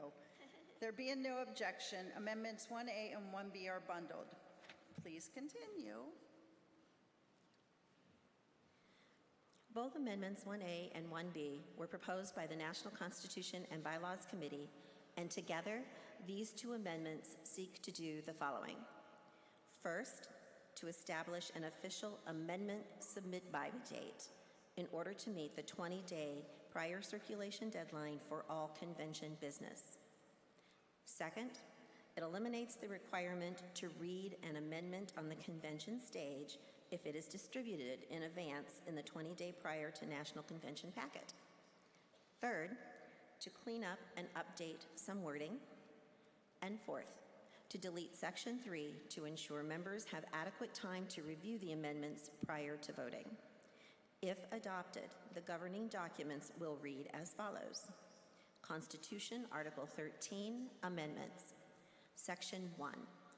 This Constitution may be amended at any national convention by a 2/3 vote of the National Convention delegates, provided the proposed amendments shall have been submitted by the 3rd Friday of July to the National Secretary, who shall then distribute them to the departments and members of the National Executive Committee at least 20 days prior to the convening of the National Convention.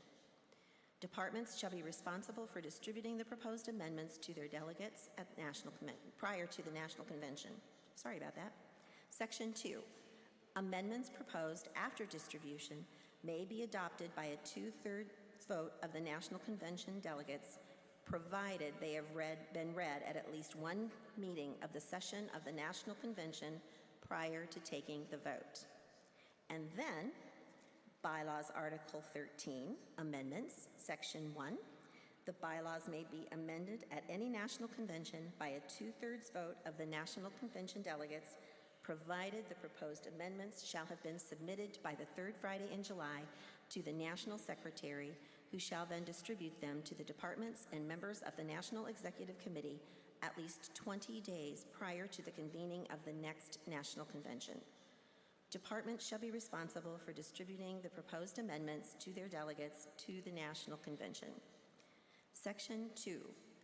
Amendments proposed after distribution by the National Secretary may be adopted by a 2/3 vote of the National Convention delegates, provided they have been read at one meeting of the session of the National Convention prior to taking the vote.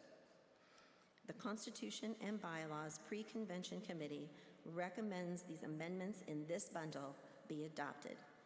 Madam National President, on behalf of the Constitution and Bylaws Committee, I move the adoption of this bundle containing Constitutional Amendment 1A and Bylaws Amendment 1B as just read. The question is on the adoption of this bundle containing Constitution Amendment 1A and Bylaws Amendment 1B as distributed. The Constitution and Bylaws Pre-Convention Committee recommends the amendment be adopted. Is there any discussion? Madam President, microphone 3. The chair recognizes microphone 3. Laura Kelto, Department of Wisconsin. I move that we amend 1A and 1B to change by the 3rd Friday in July to the Monday following the 3rd Friday in July. Thank you. Do you have that in writing? Yes, ma'am. What does she do with it? Where does it go? I'm trying to find out. Hold on.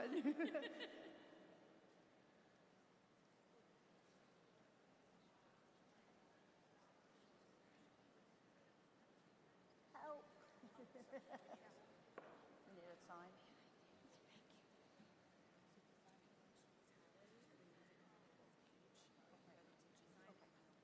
Okay. We need you to come up by this page over here by the DG sign, and then they'll get it to the back and get it up on the screen. Oh, okay.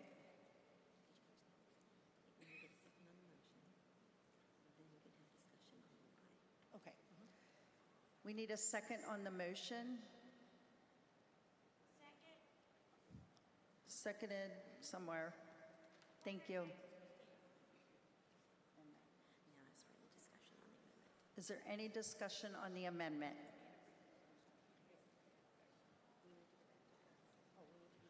Microphone 4. Hold 1 second, I need to read the amendment back, sorry. Or you?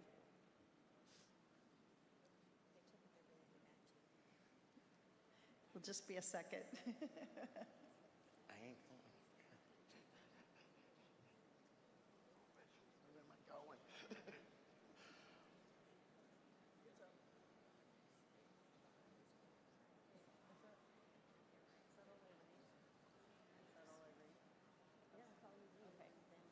Okay, the motion is to amend 1A and 1B to change by the third Friday in July to the Monday following the third Friday in July. And now we have discussion. Recognize microphone 3 so she can say why. Okay, microphone 3. Thank you, Madam President. The reasoning behind this amendment is that the Department of Wisconsin holds its department convention that third weekend in July.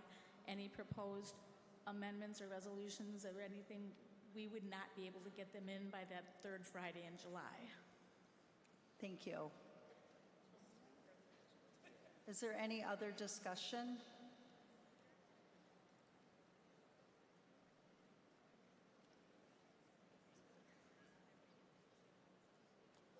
On this? Okay.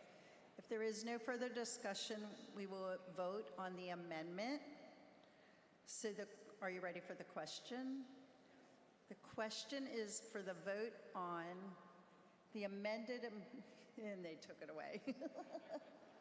The amendment on the motion as I just read and as you saw on the screen.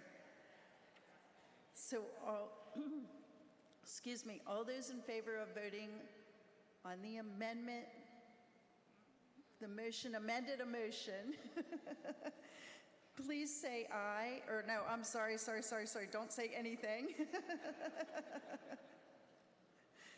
Okay, all those in favor of this, please press 1 on your keypad, and those opposed, please press 2 on your keypad. Please vote now.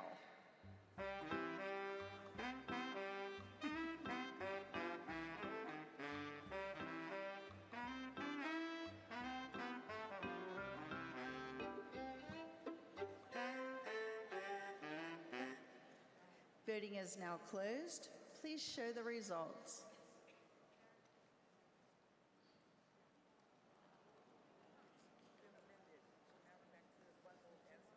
Okay, that has passed. It is now amended, and we are back to the original question as amended. How's that? Is there any more discussion?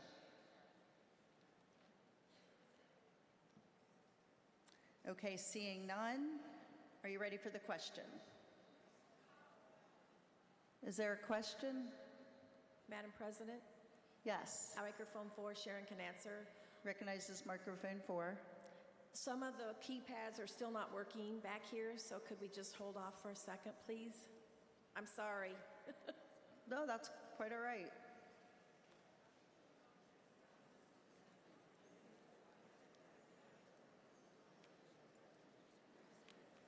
Madam President? What microphone, please? Microphone 4. Yes. Past National President Nicole Clapp. Yes, Chair recognizes. Could we have staff explain to us what is our total vote count we should be looking at to see if they are actually working or not working? Great idea, thank you.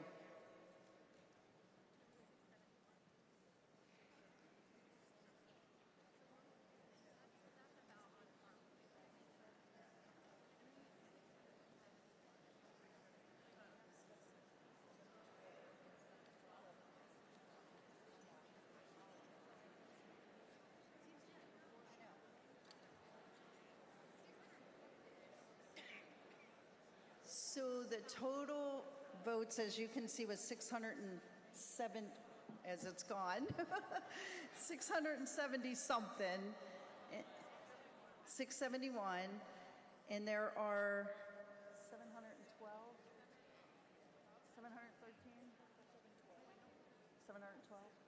And there are 712 delegates, so keypads, I'm sorry, not delegates, keypads. 712 keypads, 671 people just voted here.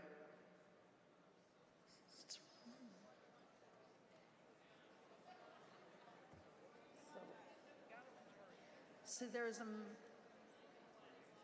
huge majority we know for sure are working, correct?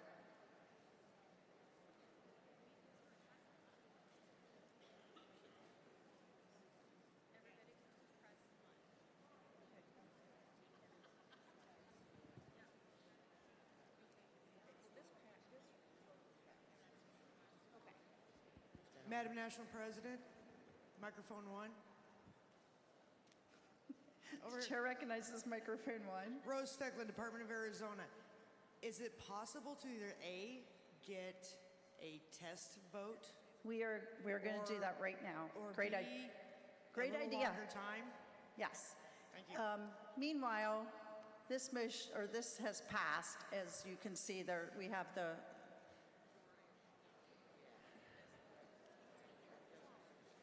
Yes. The majority, thank you. I'm a lack of words today for some reason. Okay, we're going to do a test. How many people are standing in the back still, because we'll have to account for them, but we're going to do a test. Everybody, please press 1. Yes, right now, I'm sorry. Please press 1.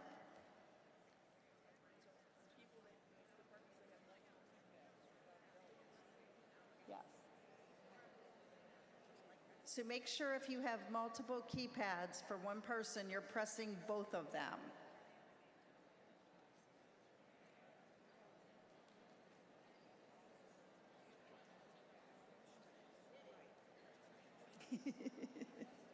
Where's your sombreros?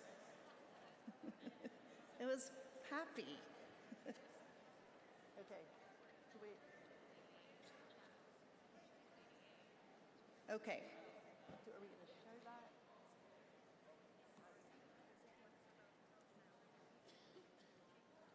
She said 14 yesterday.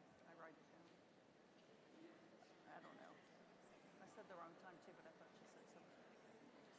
Help me out here.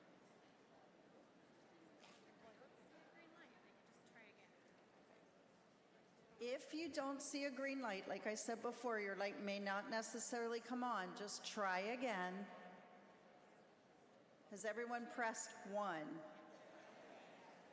That didn't sound very convincing. That sounds way more convincing, thank you. National President Kathy, I didn't vote mine. 3. Mine works.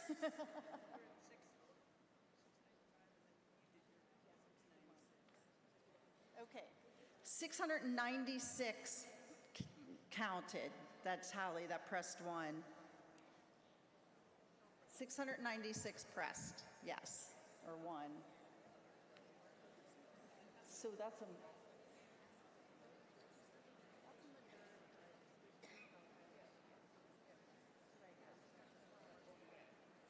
Okay. National President Kathy, Yes. microphone 3. Yes. What we're finding is some of them are delayed. We're having to push them several times. Yes. But by the time that's happening, the vote's over. Okay, we did say that the other day, that you sometimes have to press more than once, or if you think you pressed the wrong button, press it again. So thank you, and it should account for in the time. So we're going to go forward if that's okay with everybody. All right. Madam President, Kathy, microphone 4. Yes. Just for clarification, is it 2/3 vote of those eligible to vote or those that actually voted? Those that actually voted. Thank you. Thanks for the question.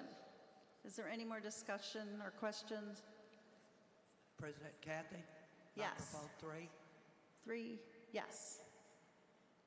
Microphone 3. Since a number of the pads don't seem to be working, I personally won't trust the vote.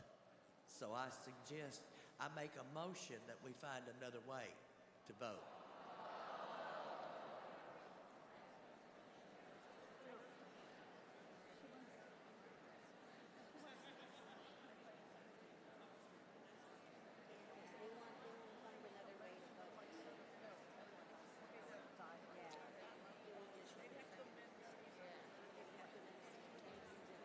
Thank you for that. We would have to amend the standing rules to do so. Pardon, I couldn't hear you, I'm sorry. We would have to amend the standing rules to do that. Convention rules. The convention rules, I'm sorry. The convention rules. We would have to amend the convention rules to do that. Okay.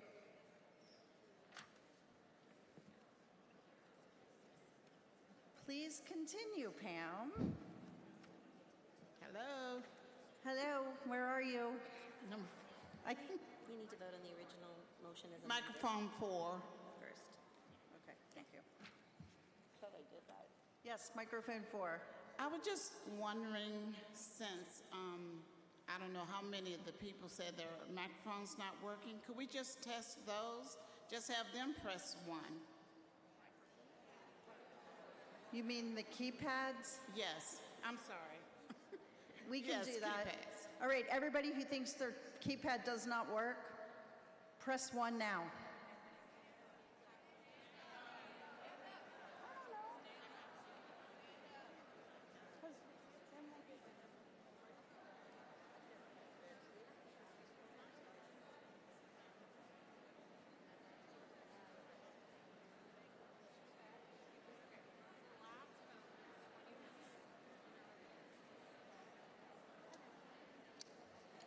Okay, this was a success. The last vote was 20 votes short, and 50 people just voted once, so I'm going to say they all work.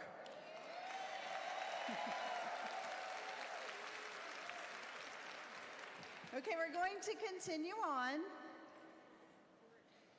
And I'm completely lost of where we are. I think we're voting on the amended motion, the motion as amended, correct? Okay.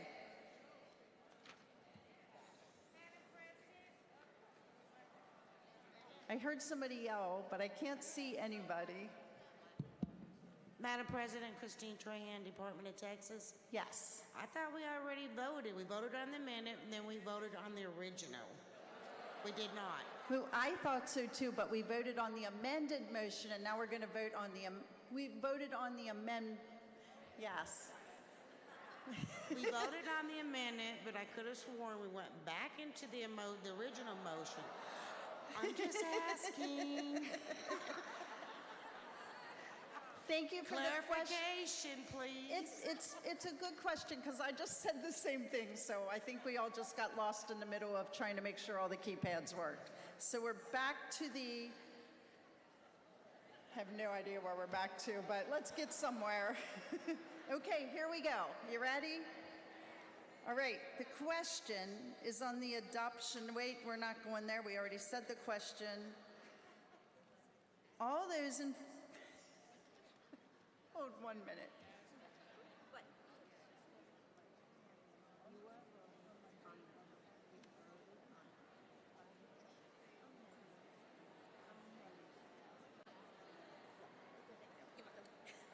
Okay, see, it is confusing, isn't it? All right, all those in favor of the bundle containing amendments 1A and 1B as amended, press the number 1 key on your voting keypad. I'm going to get mine. All those opposed, press the number 2 key on the keypad. Please vote now.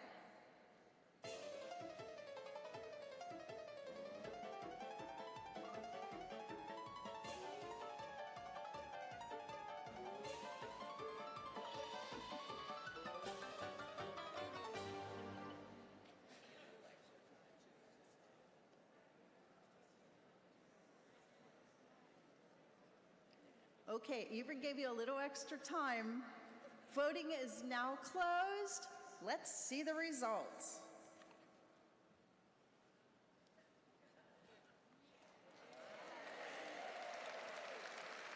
The amendments, the affirmative has it, and the amendment,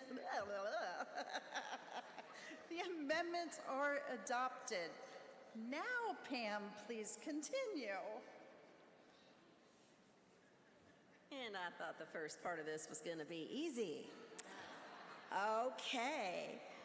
The Constitution and Bylaws Committee is proposing we handle amendments 2 through 11 as a bundle. This bundle of amendments, 2 through 11, is on committees. Now, this bundle does not change any committee's purpose. It just ensures that the purpose of all committees is listed in the standing rules, as is required by ALA National Bylaws, number 6, section 3. When we reviewed the standing rules, we realized some committees did not have their purpose listed, so this bundle is just correcting that mistake. This also ensures that all committees have the named position of Vice Chairman. Currently, the National Membership, Junior Activities, and Girls Nation are missing that position designation, and they already function in that manner. Madam President, on behalf of the Constitution and Bylaws Committee, I move we handle amendments 2 through 11 as a bundle.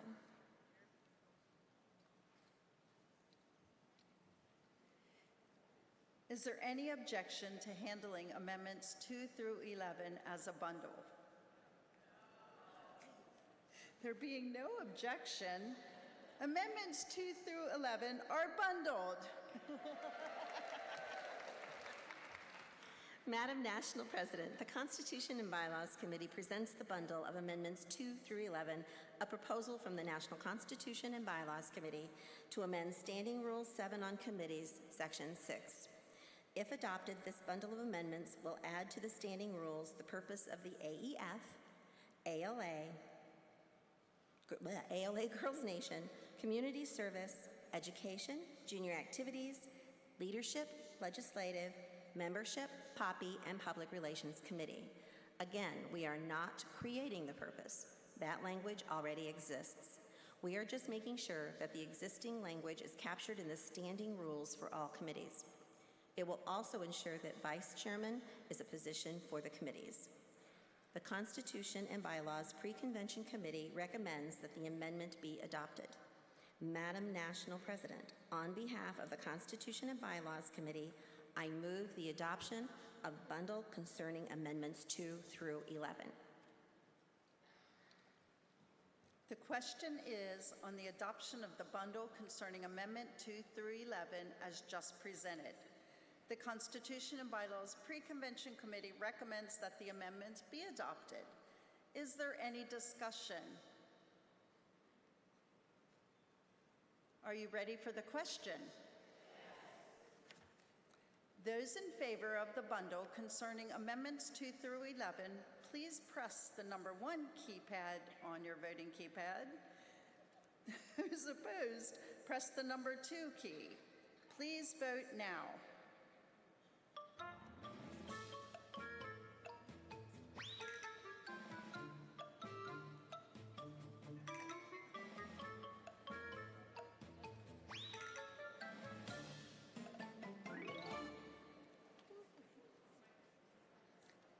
Voting is now closed. Please show the results.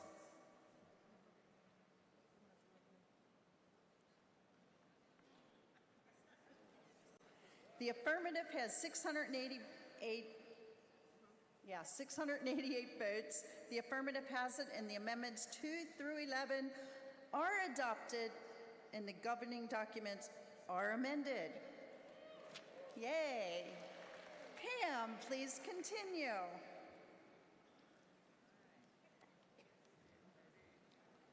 Madam National President, Amendment 12 is to the Standing Rules number 13, Section 1, pertaining to dues and assessments.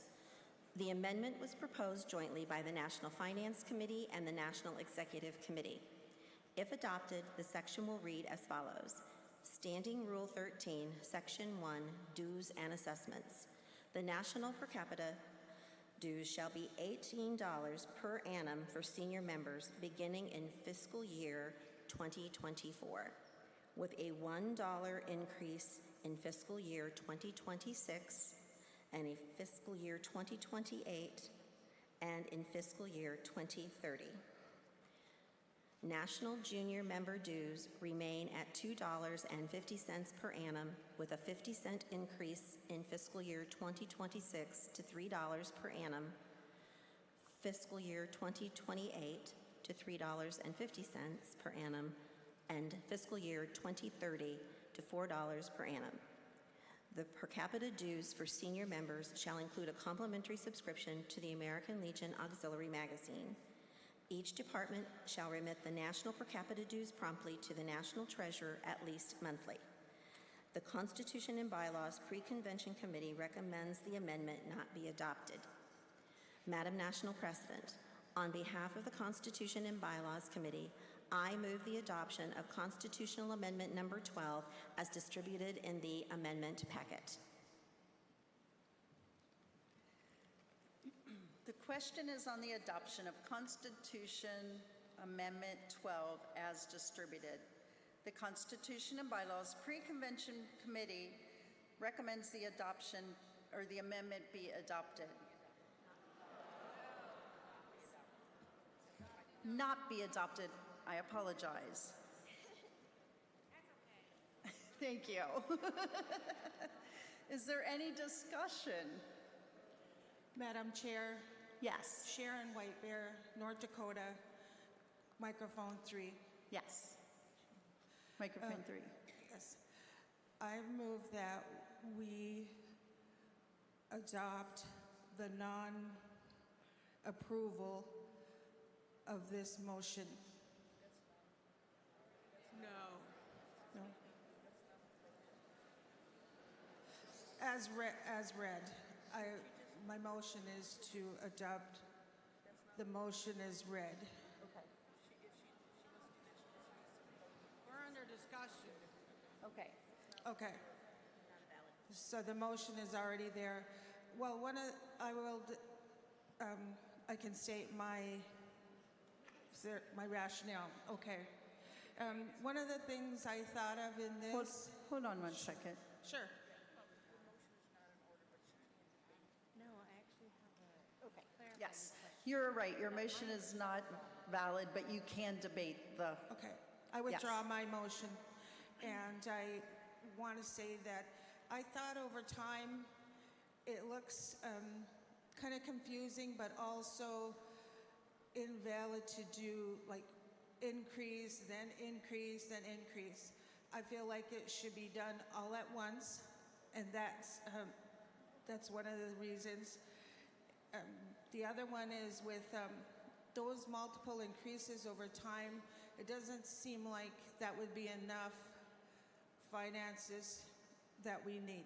So if we did it all at once, that would give us more money and investment time with Thank that you. money. Thank you. Is there any more discussion? Yes, Madam President, this is Lauren Lloyd from the District of Columbia at microphone 2. Thank you, Lauren. I have a clarifying question. Yes. We recently learned that the American Legion had proposed an idea for membership to increase, instead of an annual membership, providing options for a 3-year membership or a 5-year membership at one time. Is this something that maybe the auxiliary should consider as another option for instant cash infusion? That's my question. I'm going to call on Sharon, our finance chairman. Hopefully she's up here somewhere. There she is, somewhere back. There she is, microphone 4. Thank you. Madam President Kathy, past National President Sharon Knatzer, Finance Chairman, Department of Illinois. That has been explored. I don't see Lauren now. Oh, there she is. Lauren, that has been explored, and our membership team, our system is not able to track that like the American Legion's is. Sorry. All right. Thank you for that clarifying question. Good question. Tracy Siders, microphone 1. Over here. Thank you.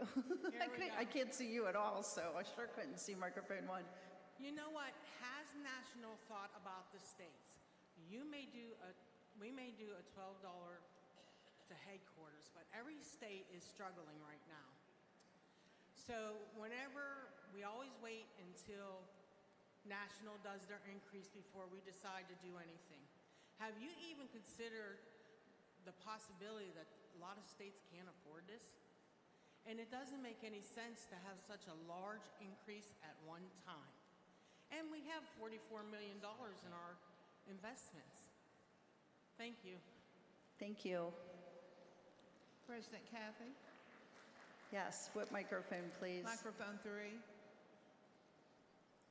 The chair recognizes microphone 3. Ada Heath, Department of Arkansas. I want to make a motion.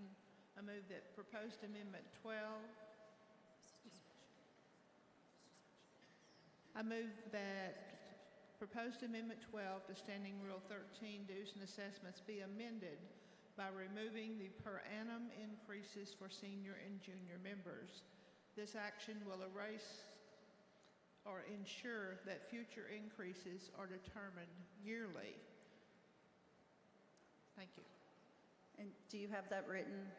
Can you please bring it up to the... Madam President, microphone 4. Hold on. We need a second on that. It's been seconded. Now move it up to the page. We're looking for you with the cheesecloth on.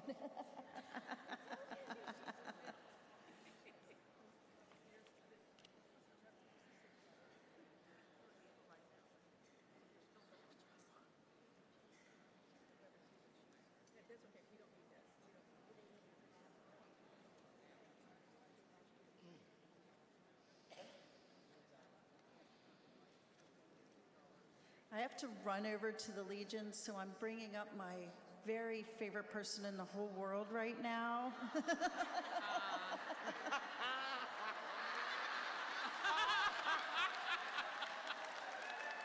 She promised she would not do this to me. I'll be right back. I promise I'll be right back. So just tell me where you're at. Where are you here? Because yours looks different than mine. We're not here. Oh, We're dear. going to be here in a minute. Okay. Okay.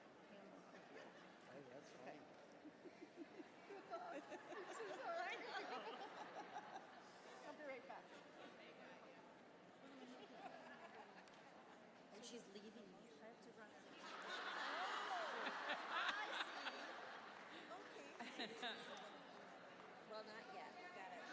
She needs to clarify.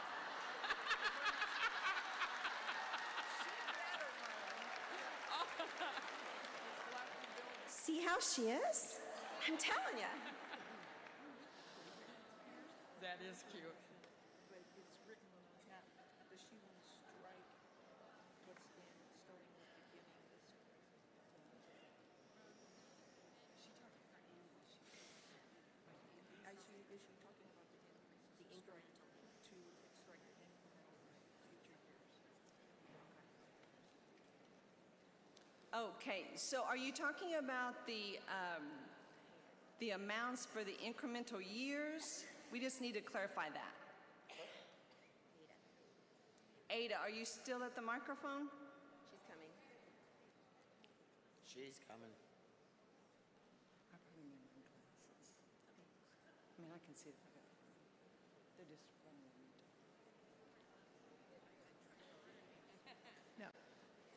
The discussion that my delegation had was that we should remove the yearly increases, and in the event that money is found, we wouldn't have to increase the dues every year, so that we would just remove that part from the amendment. It's every other year. And Well, not every year. in the future, we would vote again if we need another increase. Yeah, please. So just remove the per annum increases. Ask if she's wanting to remove beginning and then with the, so she wants to have keep the increases, and does she want to remove this future stuff? Okay, the way she's explaining it's hard to determine. Okay. Do you understand? I do. Okay, the way you're explaining it's a little confusing. So the way I'm understanding, if you're wanting to keep the raise in both seniors and juniors, but not like the extra increases, like the dollar increases for the every other year. Am I right on that? That's correct. That is correct. Remove the per annum increases. Okay, does everyone understand what she's saying? Okay. Madam Vice President, can I interrupt for a second, please? Glynis Sealy, microphone 4. Okay. Microphone 4.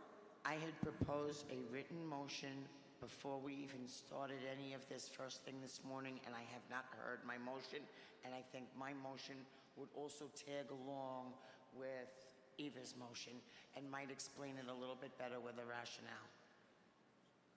I don't know what happened to it.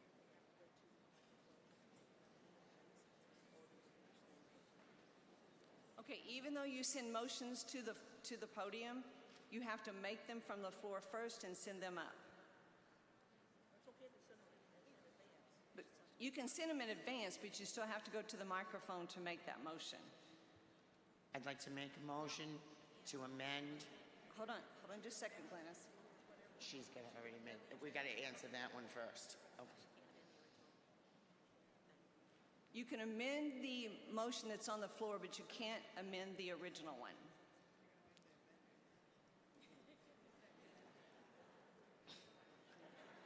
I'd like to amend the motion that's on the floor to change the first increase in 2024 to $3.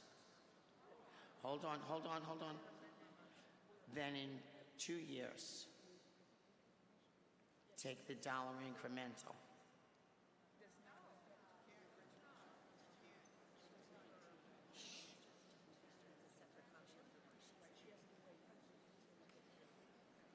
Okay, Glennis, you have to wait because that's Okay. totally different. Okay.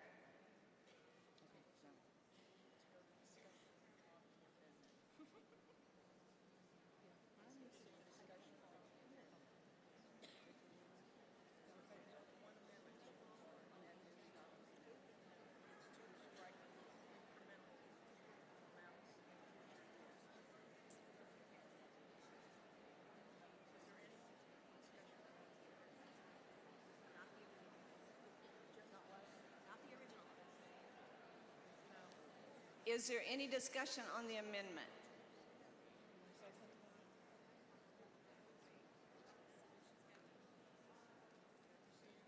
There's all kinds of people, but they're not saying it. Madam Vice President, microphone 4. Microphone 4. Kathy Long from Montana. I am in favor of this amendment because I'm sure that the Finance Committee ended up doing a lot of work on it, but did they take into account inflation and cost of living expenses and everything else, that instead of maybe a dollar increment, we may end up having to go and consider a $2 or $3 increment? And if we do erase the $1 every 2 years out of this current one, we can then adjust in years to come. Thank you. Thank you.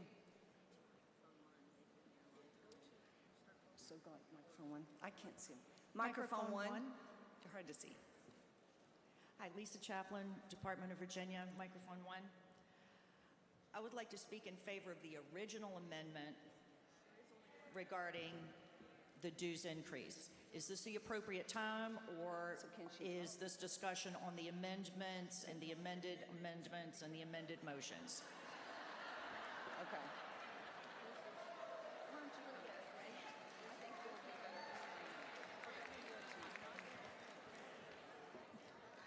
Okay, I've been asked to clarify. So there is an amendment on the floor which would strike the words beginning in fiscal year FY 2024 with a $1 increase, and in FY 2026, $19, FY 2028, $20, and FY 2030, $21. And it continues after the junior dues,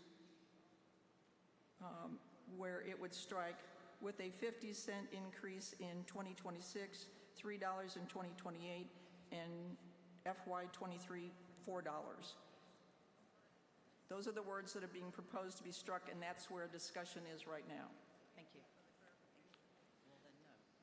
Madam President, microphone 2.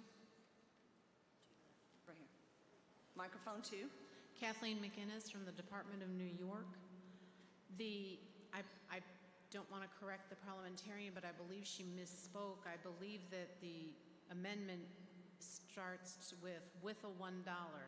It's leaving in the $18 per annum for the senior members beginning in fiscal year 2024.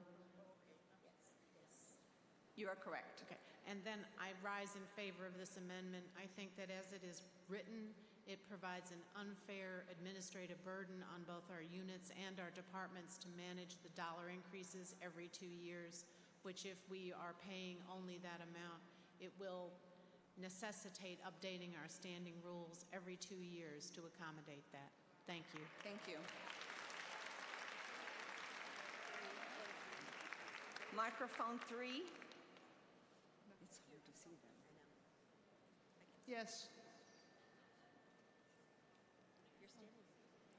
Please state your name. I'm sorry. We were discussing. Okay, we'll come back. Microphone 4.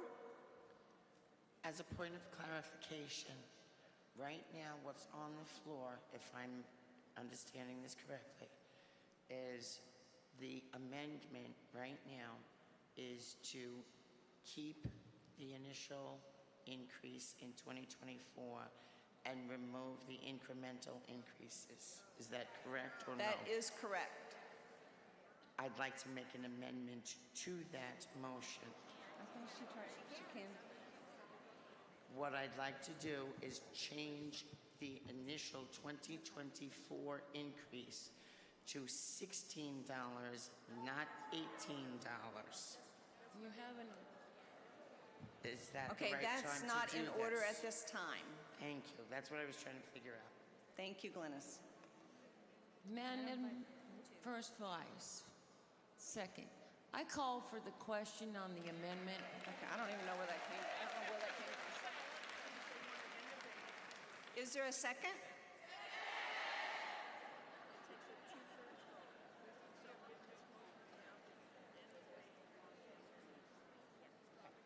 It takes a 2/3 vote. If adopted, this will end the debate on the amendment. Okay. Okay, all those in favor, please press 1 on your keypad. All those opposed, please press 2. Please vote now.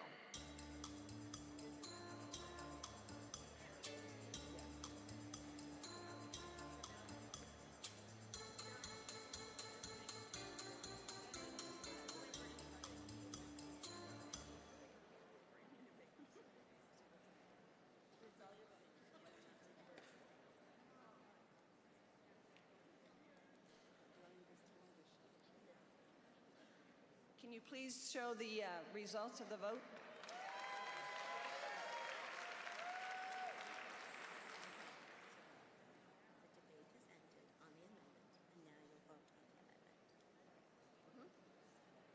The debate has ended on the amendment. Now you will vote on the amendment.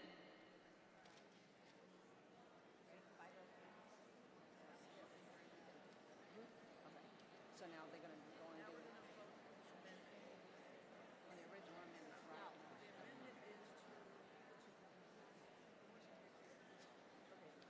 Maureen Watt, microphone 4 for Montana.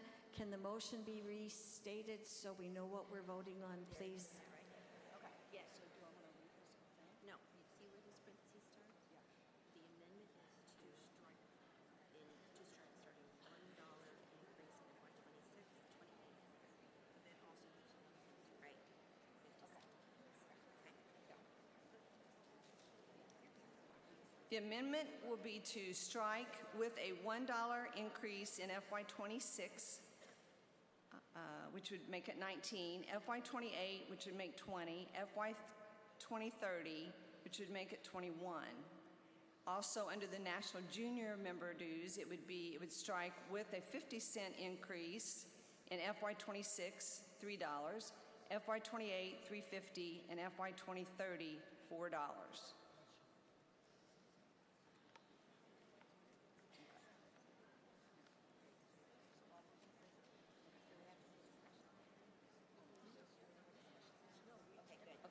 Microphone 4.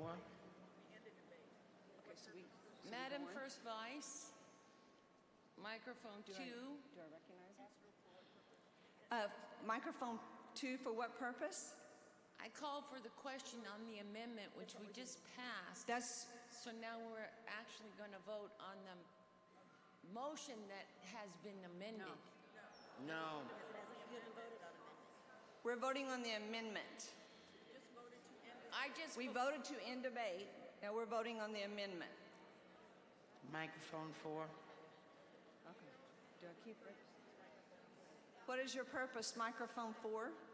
I'd like to make a motion to amend the original amendment. I'm sorry, it's not in order. We need to finish this. Thank Okay, you. can I go and ask for the vote? Can I go and ask for the vote? Yeah. Okay, so we're going to go to the vote. All in favor, please press 1. Voting on the amendment, As it stands. please press 1 on your keypad. Opposed, please press 2. We just read it. I just read it to you. Oh, do I need to?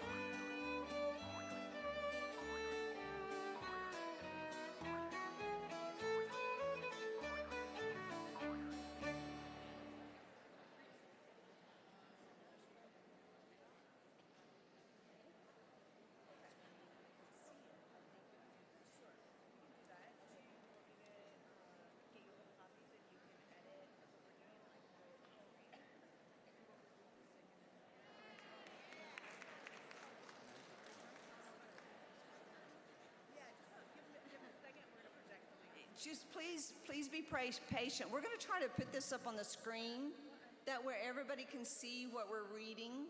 Okay? Just give us a minute.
We're going to go back and put this up on the screen to where you all can see it too. That way, if you read it, sometimes it's easier, okay? Just please be patient. Another second. Madam President, microphone number 2, Barbara Wong, Department of New York. I believe that a lot of people are very confused on what we were voting for. So I think we should re-vote. We're going to put it up on the screen. Thank you. Yeah. Madam Vice President, what is the number that is needed to pass microphone 4, Maureen Watt from Montana? It's according to how many people vote. This one is a majority vote, so it's according to how many, the actual vote. This amendment is a majority vote. Am I hearing that correct? I thought it was 2/3. Is it a 2/3 or is it a majority? I thought she said, Pat, did you say? So does this a 2/3 or majority? No, yeah.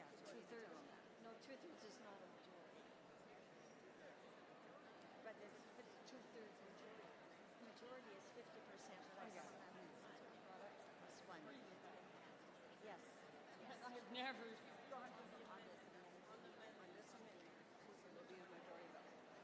On this amendment, it will be a majority vote.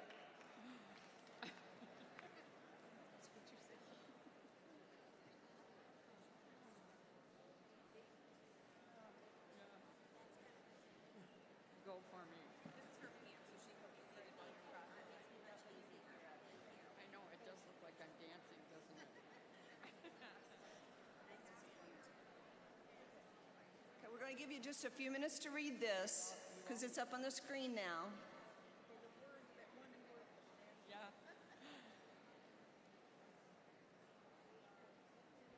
Madam Chairman, Madam Vice President. Microphone, they're not looking. Microphone 4. Okay, hold on just a second. If you see the third line that's got the lines through, national should stay in there. The word national, junior member dues remain at $2. Okay? Madam Vice President, we can't read it. That's what we're asking for you to read it to us, please. Okay. Let me see if I can.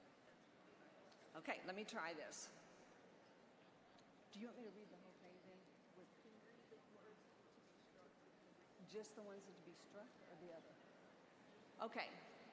What we would be striking with a $1 increase in FY 26, $19, FY 28, $20, and FY 30, $21. Move down to the junior part, says with a 50-cent increase in FY 26 to $3 per annum, FY 28, $3.50, and FY 30, $4.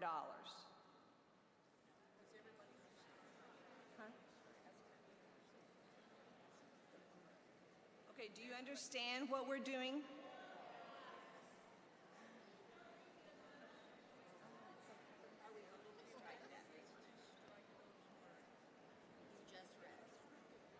Madam Vice President. The motion is to strike the words that I just read. Madam Vice President. Does that make sense? No. Microphone Madam 2. Vice President, microphone 4. Microphone 4. Ginny Haas, Department of Kansas. Would you read what it would be if we strike that, what we're going to vote on? Okay. If adopted, it would read, the national per capita dues shall be $18 per annum for senior members beginning in fiscal year FY 24. National junior member dues remain at $2.50 per annum.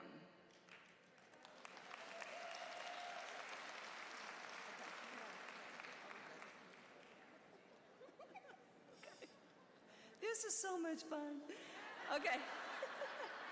Okay, so everyone in favor, on your keypad, press 1. All opposed, no. Vote now.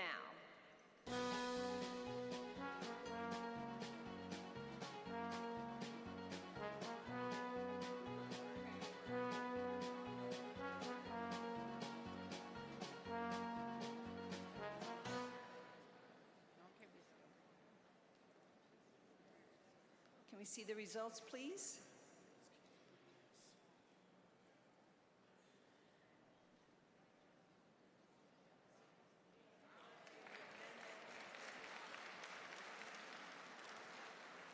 The amendment has been adopted.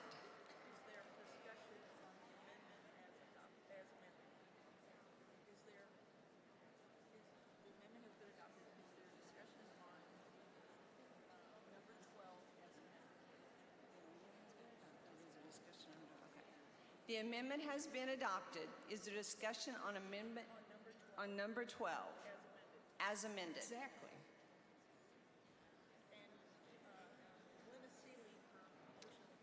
Madam Vice President, microphone 3. Microphone 3. Claudia Osro, Department of Wisconsin.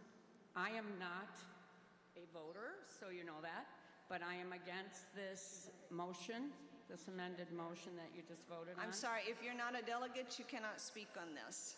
I can't. Nope. Microphone 4, Glennis Can I speak as a member? Microphone 4.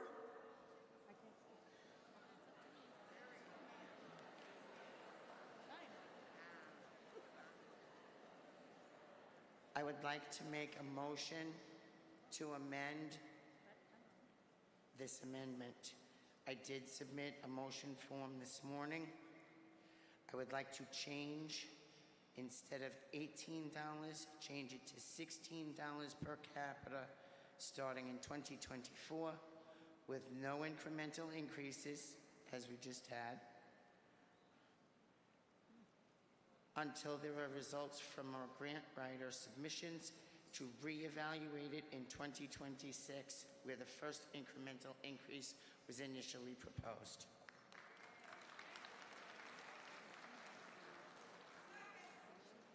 I understand that, but this morning when I wrote it, I did not know that, but we'll still have to figure out where we can get other monies.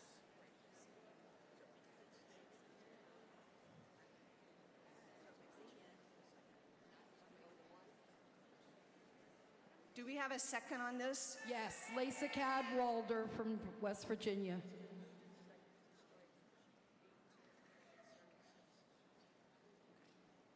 It's been moved and seconded to strike the $18 and move to input 16.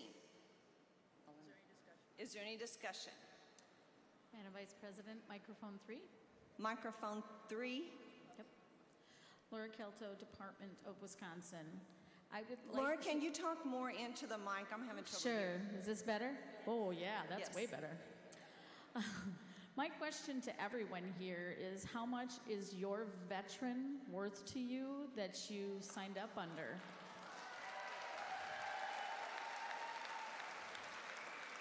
The answer should be priceless. If your members complain about the dues increasing, explain to them just how, through the extra change in a day that you have, that you would be able to pay this dues increase. Your membership should be more important to you and your veteran than what this price increase is being asked for. Thank you. Microphone 1. Madam President, Coral May Grout, Department of Massachusetts.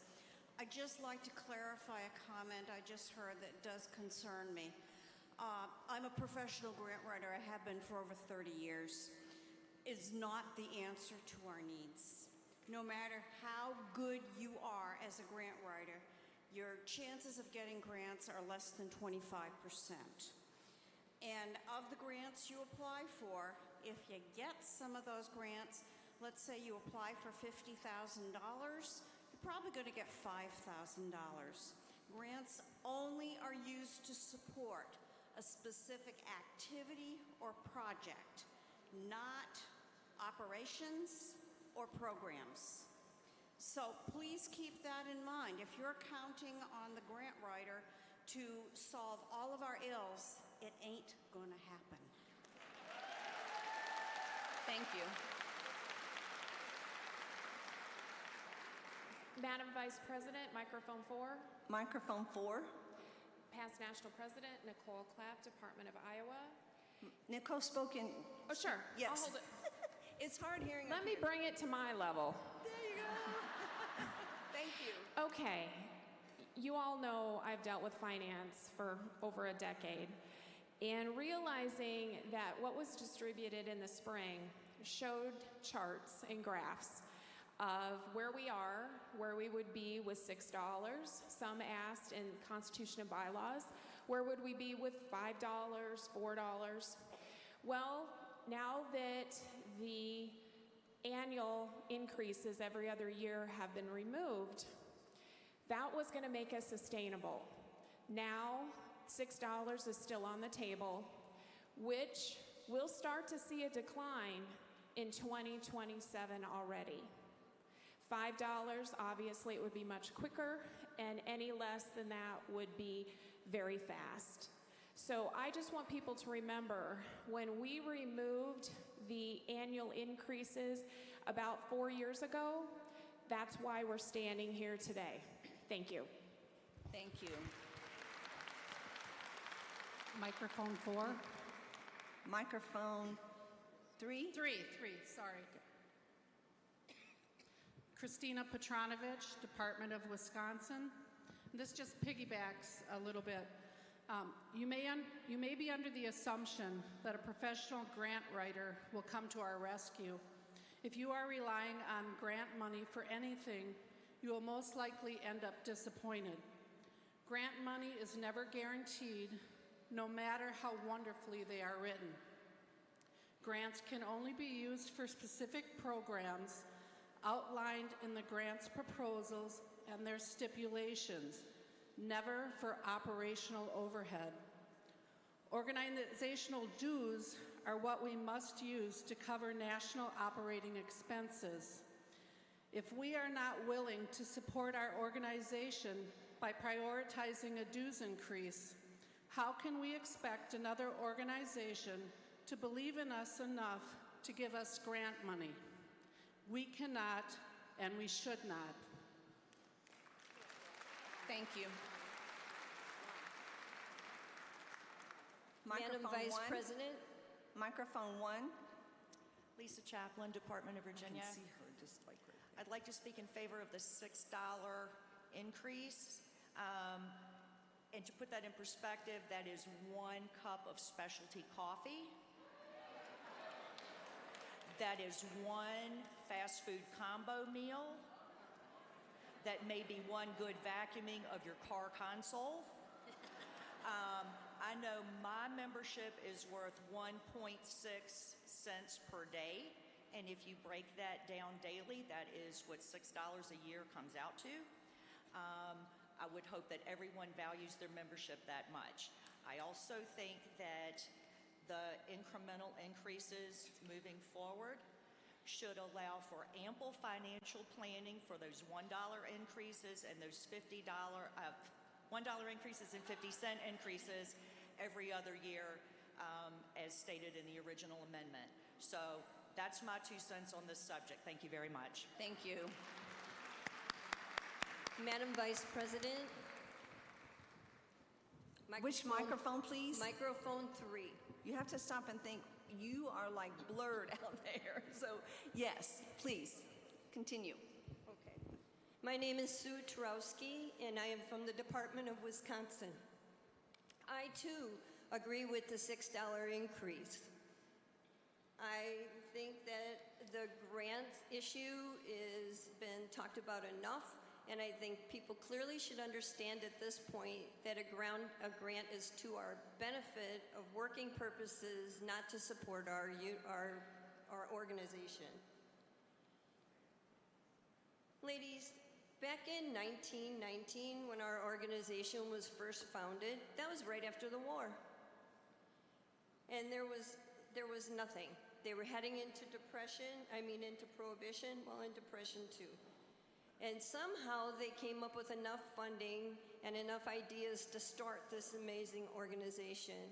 I think that with our members contributing their dues, that we too need to support this American Legion Auxiliary, or in the future, there will be nothing for our daughters and granddaughters or the children of the veterans. So please consider this $6 increase. It's nothing. It's truly nothing. Thank you for hearing me. Thank you. Microphone 2. Thank you. Karina Colson, Department of Vermont. You know, I've batted this around for a long time with the NEC, and originally I was like, I don't think this is, anything that, we should support. However, when you think about things, the $6 is, if that will get us, on a more stable platform, that's great. I've listened to the last 2 speakers, and I love this organization. And I understand that I've heard a lot around me because, In New England, we struggle with membership a lot. I'm a membership chair for a unit in Vermont, and I keep hearing our members will never be able to afford this. Well, you kind of have to be creative because I've been thinking about this. How are we going to sell this increase to our members? And we will have those members that probably will not be able to afford it, unfortunately. But there's other ways. I've been coming up with ideas in my head. How can we, like fundraise? How can the unit, take care of this for our members who cannot afford? When you look at this, our Legionnaires in our unit, they're already paying almost, our Legionnaires pay $40 for dues. Ours are $25. So even with the increases and everything else, we would just be up to what our Legionnaires pay. Now, why, as auxiliary members, should we feel that we should pay less for the people who have served our country, that have given us our why? Thank you. Thank you. Madam Vice President, microphone 4. Microphone 4. Shimika Davis, Department of Louisiana. The increase does not affect me. However, it does affect membership. If my department president is pushing membership, I cannot ask a member to decide to pay $40 for membership or buy food to eat. Thank you. Madam President, microphone 2. Microphone 2. Barbara Wong, Department of New York. I call for a previous question. Is there a second?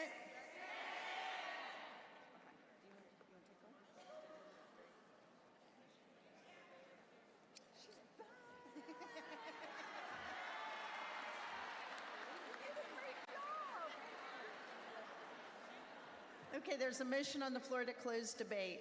It was It was seconded. Sorry, it wouldn't come out. All that want to close debate, please press 1 now.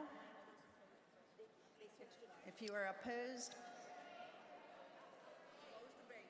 this is just to close the debate. Please press 1 if you're in favor. Please press 2 if you're opposed.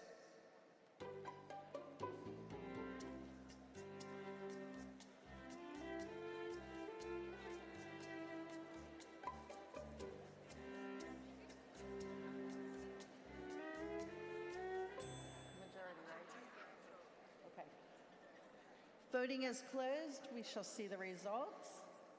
Maybe. It's over a 2/3, so that passes. We are now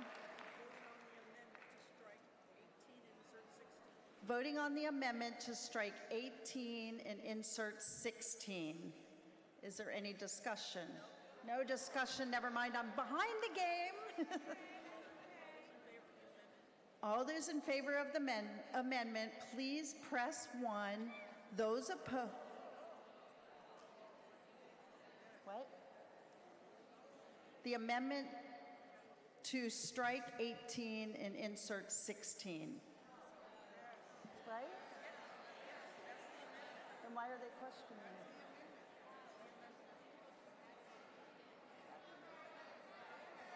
it? Okay.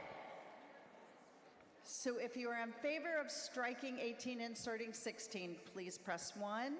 If you are opposed, please press 2. And this needs the majority vote.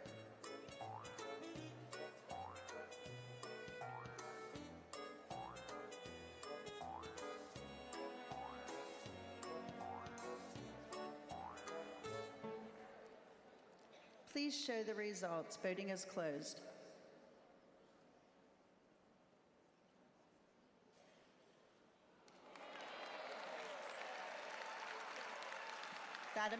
That failed.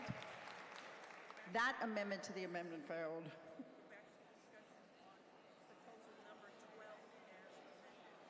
We're back to discussion on proposal number 12 as amended. Is there any more discussion?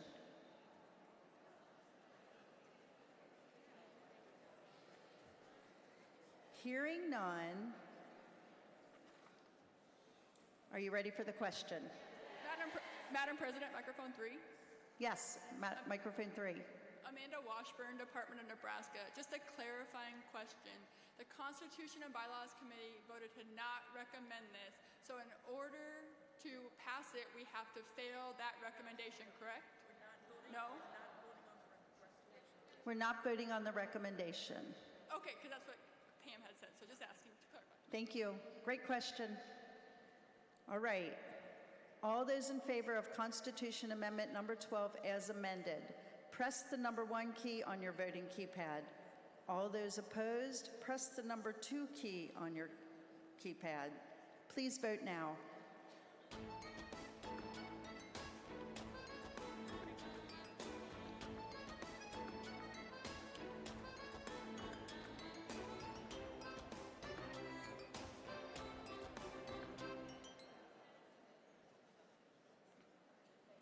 Voting is now closed. Please show the results.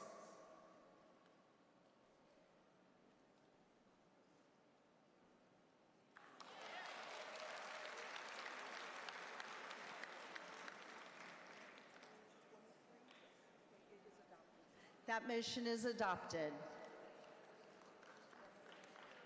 Thank you.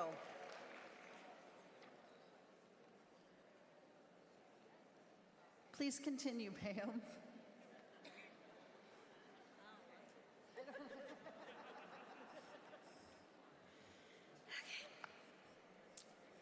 Madam President, because Amendments 13A through 13D concerns both members in good standing serving on committees and the option of adding someone who is independent from the organization to a committee, the Constitution and Bylaws Committee moves we handle Amendments 13A, B, C, and D as a bundle. Is there any objection to handling Amendments 13A through 13D as a bundle? Madam President, microphone 3. Microphone 3. I am requesting that we discuss 13C separately from the bundle.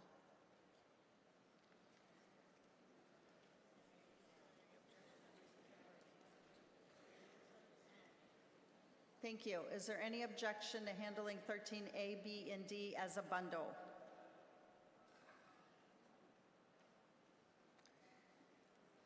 Seeing none, we will continue on. Please.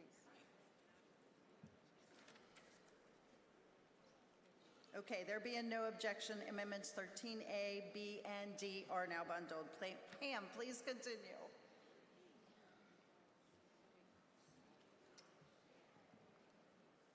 Okay, the amendments in this bundle are all proposed by the National Risk and Compliance and the National Constitution and Bylaws Committee. The Constitution and Bylaws Pre-Convention Committee recommended all 4 be adopted. Madam National President, on behalf of the Constitution and Bylaws Committee, I move the adoption of Bundle 13A, B, and D.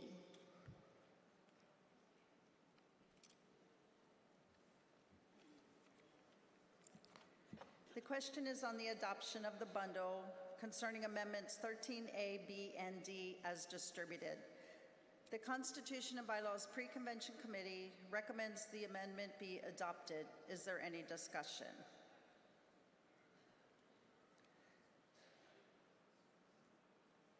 The chair. Madam President, microphone 3. Microphone 3. Yes, Tammy Harris from the Department of Wyoming. My delegation would like me to ask if the non-auxiliary members will be added, will have a voice without a vote, or will they be voting members?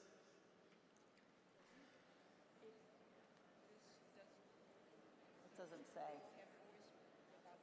It says it. It says it right in the amendment. It will be voice without vote. Thank you. You're welcome. Is there any other discussion? Are you ready for the question? All those in favor of the bundle, including 13A, B, and D, please press the number 1 key on your voting keypad. All those opposed, please press the number 2 key. Please vote now.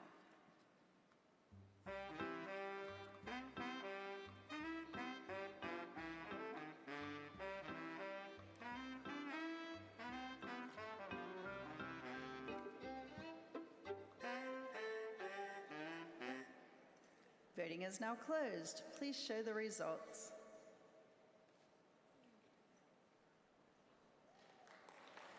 The affirmative has it, and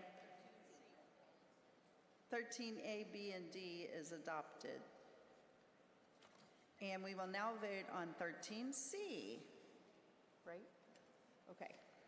Is there any discussion on 13C? Microphone 3. Microphone 3? Yes. I move that amendment number 13C be amended by adding the following words at the end of new section 4, and not subject to any disciplinary action by their respective departments. If adopted, it would read, section 4, if a member of a national committee is a member of the ALA, they shall be in good standing in their unit and not subject to any disciplinary action by their respective department. Is there a second?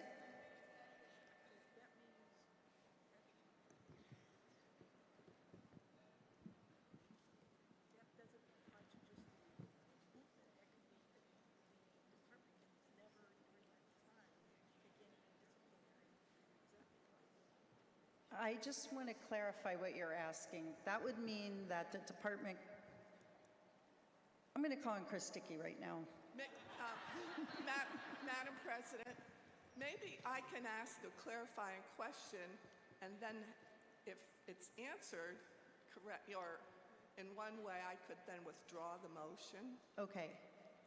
So when we say a member of good standing, when I was trying to read through the standing rules, it said a member in good standing is one whose dues has been paid, and it's in the unit section, and it says not subject to any revocation. I have it here somewhere, like suspension or discipline by their unit, or is that necessarily also by their department?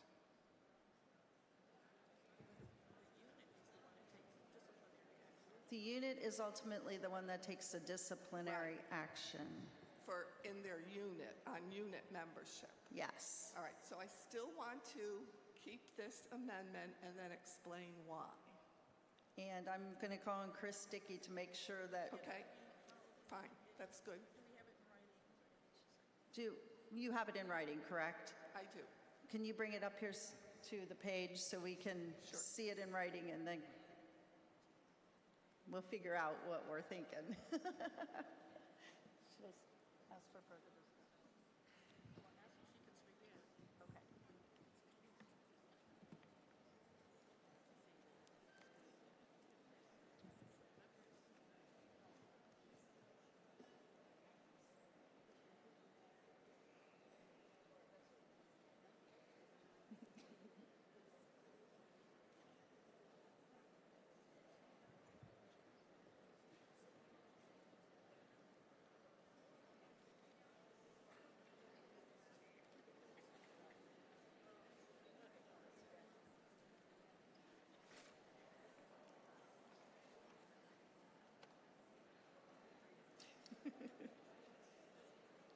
Madam President, microphone 4.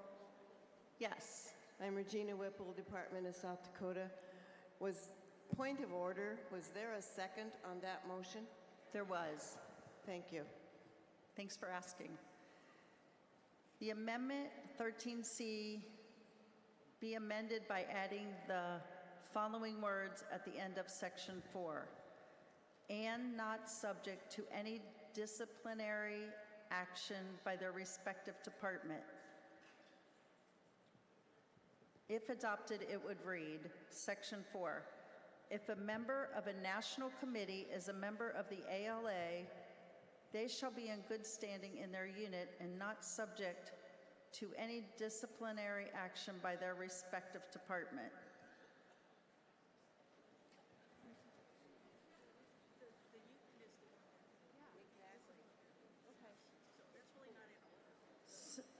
So the unit would be the one that handles the disciplinary action of a member.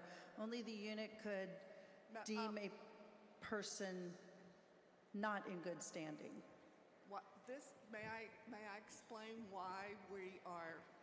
Microphone 3, please. Sure, if I can explain why we're bringing this amendment forward. All right, can you hear better? Yes.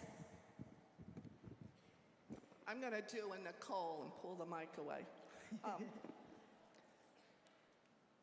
Many times when a person is appointed to national committees, they have previously or are currently in leadership roles in their departments. They could be members of the DEC, committee chairman at the department level. The department can take disciplinary action against those members on the department level. In other words, they could suspend them from or remove them from their chairmanship, suspend them from their DEC, etc. And if you do not add something about subject to disciplinary action in their departments, you could have somebody that was suspended from the NEC at the DEC on their department, but still serving on a national committee. Thank you for clarifying. I think I did it.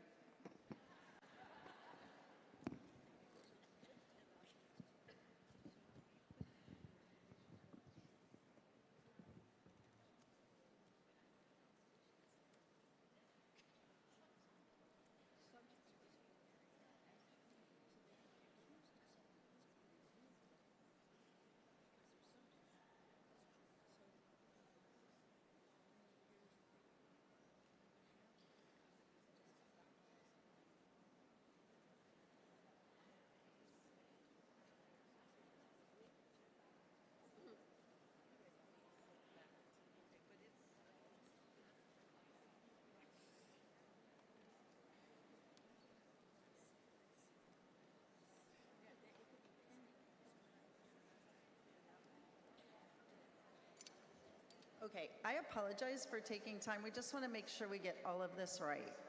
So that statement, it's subjective. So it could, the way it's written, if action is pending, but it hasn't actually been decided, that piece is saying that person can be removed.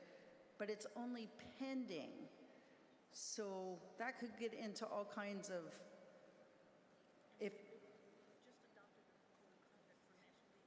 and we have just adopted a code of conduct for national leadership. So it kind of plays against that, and you're leaving it, the code of conduct should handle it.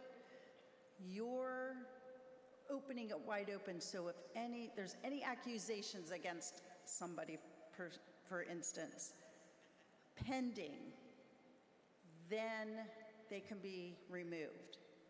Is that what you really want? No, that's not what I meant or thought what it said. I mean it to say that if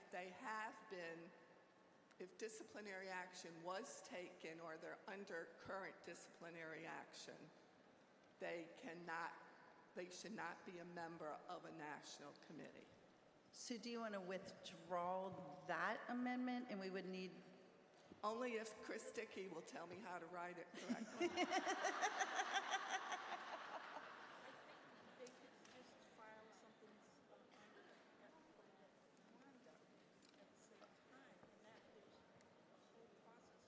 Okay.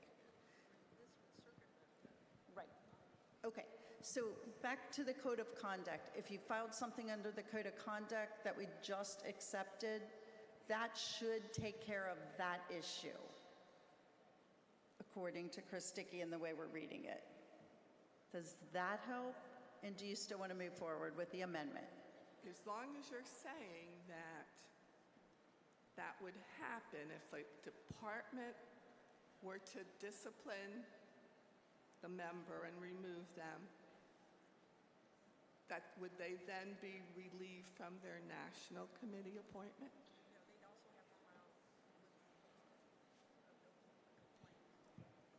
The department would also have to file a complaint with the national level. But the way this is written currently, it's super subjective, and if it's pending, then you could, Right, so, right. then I guess I was asking what is the way to write it so it's not pending, it's just has been. You know what, I'll withdraw the motion, Kathy. We can work on this. Thank you, Janet. Okay. So I don't do anything. Is there any more discussion on 13C?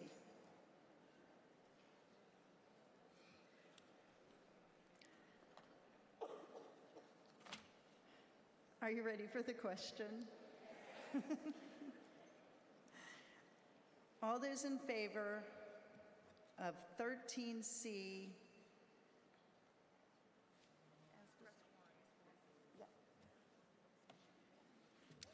Press 1. All those opposed, press 2.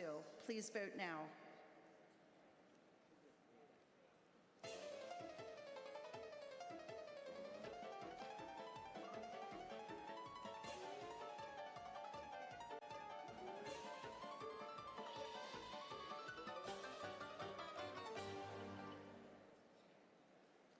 Voting is now closed. Please show the results.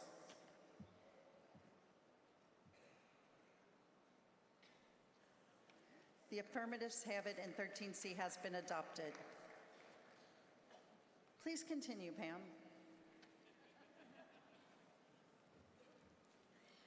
Madam National President, Amendment 14A is a restatement of the Articles of Incorporation.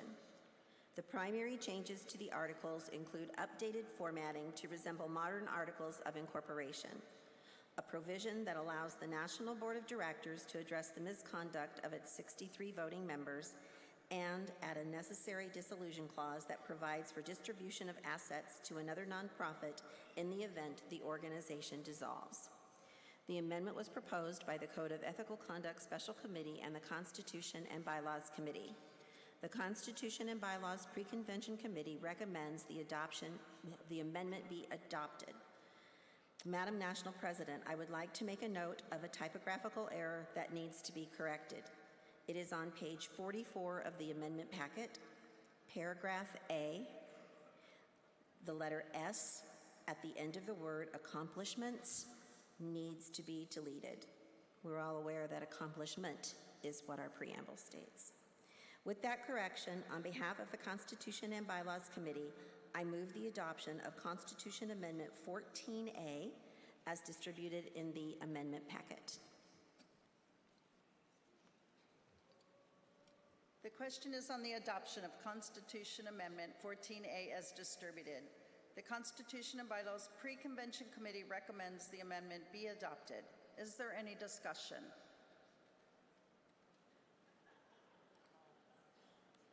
Microphone 4, Glynis Sealy, I do have a clarifying question. Microphone 4. Was 14A removed from the bundle? Because this says that A through D are all going through as a bundled amendment. It was decided by the committee that it should be by itself. But thank you. Thank you for the good question. Is there any more discussion? Are you ready for the question? Are you sure? All those in favor of Constitution Amendment 14A, please press the number 1 key on your keypad. All those opposed, please press the number 2 key. Please vote now.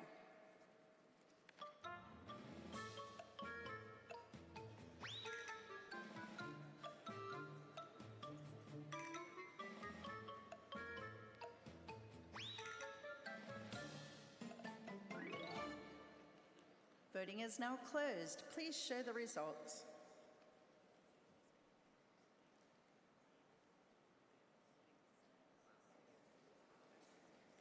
The affirmative has it.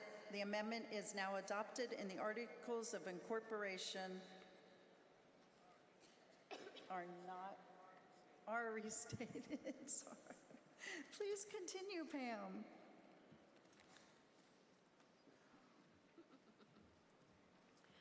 Madam President, because amendments 14B through 14D all concern aspects of the National Executive Committee being allowed to address the misconduct of its 63 voting members, all three amendments are being proposed by the Code of Ethical Conduct Special Committee.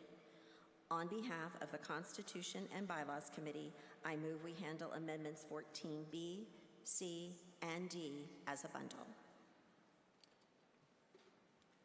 Is there any objection to handling amendments 14B, C, and D as a bundle? Microphone 3. Microphone 3. Amanda Washburn, Department of Nebraska. I ask that 14C be unbundled for discussion.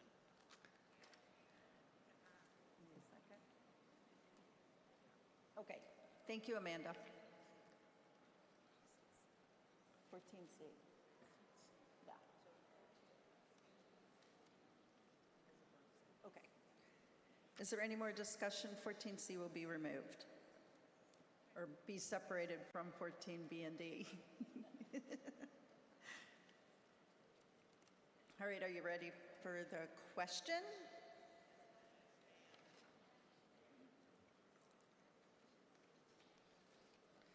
The question is on the adoption of the bundle concerning amendments 14B and D.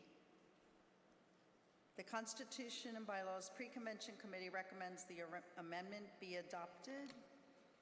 We already said that. Pam needs to do.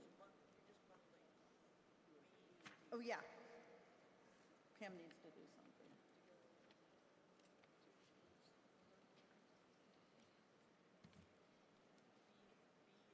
Please continue, Pam.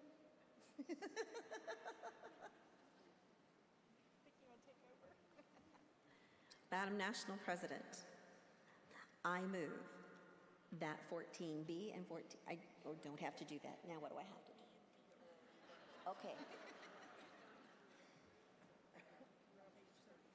I'm on page 33. I am. Mm-hmm. That's what I said. I said that they'd be adopted, right? That's what I did. No, I move that they're adopted, right? Okay.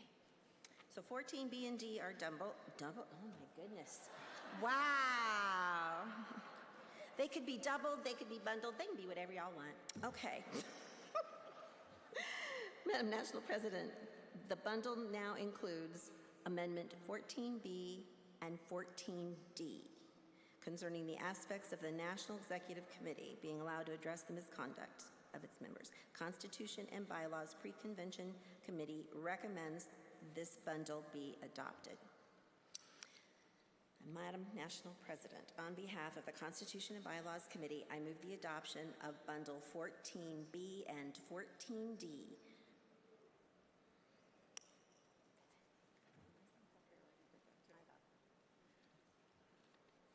See, you guys think you had it crazy, like reading through these. The question is on the adoption of the bundle concerning amendments 14B and D. The Constitution and Bylaws Pre-Convention Committee recommends the amendment be adopted. Is there any discussion? Are you ready for the question? All right. That's what we were trying to get to, right? All those in favor of the bundle concerning amendments 14B and D, press the number 1 key on your voting keypad. All those opposed, please press the number 2 key. Please vote now.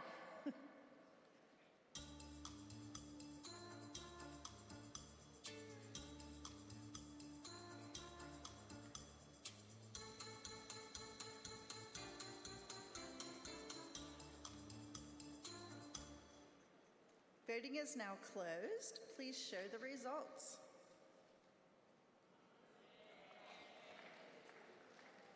The affirmatives has it, and that amendment, that has passed. And now we vote on C. You can agree with it. You can stand up and agree with it. Okay. Madam National President, on behalf of the Constitution and Bylaws Committee, I move the adoption of 14C, including the proviso as previously distributed in the amendment packet. The question is on the adoption of Amendment 14C with the proviso as distributed. The Constitution and Bylaws Pre-Convention Committee recommends the amendment be adopted. Is there any discussion? Microphone 3. Microphone 2. It sounded like a tie, so I will go with microphone 2. Someone mentioned to me that there might be a concern about money and a concern about it being a special purpose committee versus a special committee. First, the money. Unlike the existing standing committees, this committee would not incur costs unless directly ordered by the national president. I chaired the committee proposing this amendment, and we met for 17 months strictly via Zoom. It worked great, and it was all free. This would be the plan for the proposed committee. Free. Second, the issue of it being a special purpose versus the special committee. Special purpose committees are formed for anticipated issues that the organization knows are real possibilities. Special committees are formed only for those one-off, unanticipated issues. The NEC already adopted the Code of Conduct, so we can anticipate possible breaches of this code. Therefore, this committee is being proposed as a special purpose committee. This way, they are already established, trained, and ready to take immediate action if necessary. A special purpose committee is not a new concept. Page 45 of the standing rules lists 2 existing special purpose committees, the Advisory Committee and the Long Range Strategic Planning Committee. These committees, just like the one being proposed today, exist because they need to be established, trained, and ready to take immediate action when they are needed. Is there any more discussion? Microphone 3. Microphone 3. Amanda Washburn, Department of Nebraska. I can hardly hear you. Amanda Washburn, Department of Nebraska. Thank you. I'm like Nicole. Give me a second. I move to amend Amendment 14C by striking the word must and inserting the word may in the first sentence, so it will read, the National President may appoint an Ethical Conduct Committee. Is there a second? Can you bring that up to the page? Thank you.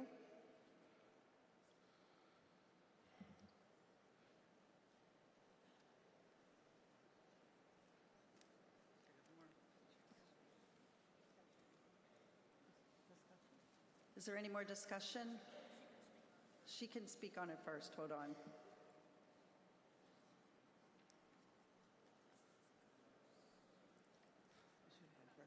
Sorry. The reason for this is because there will be instances where you could have a conflict where the person on the committee could be from the same department as the person being investigated. And we have all the technology. We can call up a special NEC meeting if the president picks people, and they can be confirmed that way. Thank you. Is there any more discussion? Madam President, number 2. Microphone 2. Microphone 2. Jackie Hood, Department of Vermont. The reason that the committee needs to be in place are 3 main reasons. One is that the skill sets needed to serve on this committee are very specific. Finding people with this skill set takes time. If a complaint is made against someone and the committee is not in place, the accused will be in limbo until we find and appoint these members with special skills. 2, the committee would be neutral because once it is in place, there are rolling appointments to ensure there is no allegiance to any certain person. And 3, this protects our members. It ensures that complaints can be resolved in a timely manner. Is there any more discussion? Madam National President, microphone 3. Microphone 3. Trish Ward, Department of Kansas. I was the chairman for this committee for year 1. I speak in opposition to this amendment. I feel strongly that in order to protect our members and the behavioral conduct that we've put in place, it is imperative that we have a committee in place that's been thoroughly vetted, thoroughly experienced, and ready to serve should a complaint come in. In our current environment in our country, where authority is being regularly challenged, I believe that we will see more complaints occurring. Therefore, we're fully prepared with a committee in place to act quickly, responsibly, and in the best interest of those who are accused and also our members and our officers. Is there any more discussion?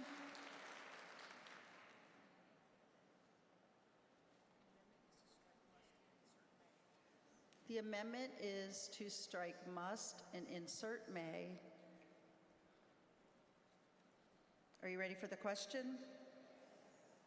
All those in favor of striking must and inserting may, please press 1. Those opposed, please press 2. Please vote now.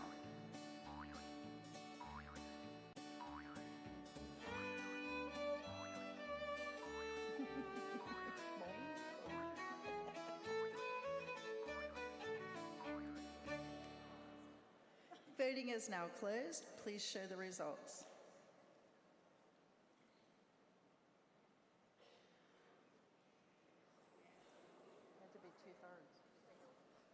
This failed because it had to be a 2/3 vote.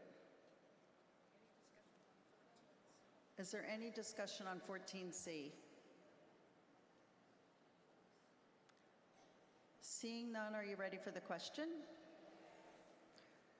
All those in favor of Amendment 14C, including the proviso, please press the number 1 key on your voting keypad. All those opposed, please press the number 2 key. Please vote now.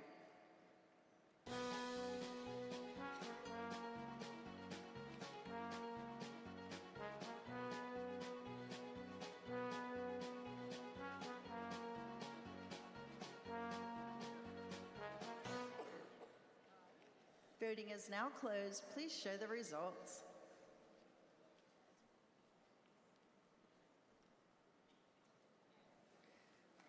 This amendment has passed, and the amendment is adopted. Pam, please continue.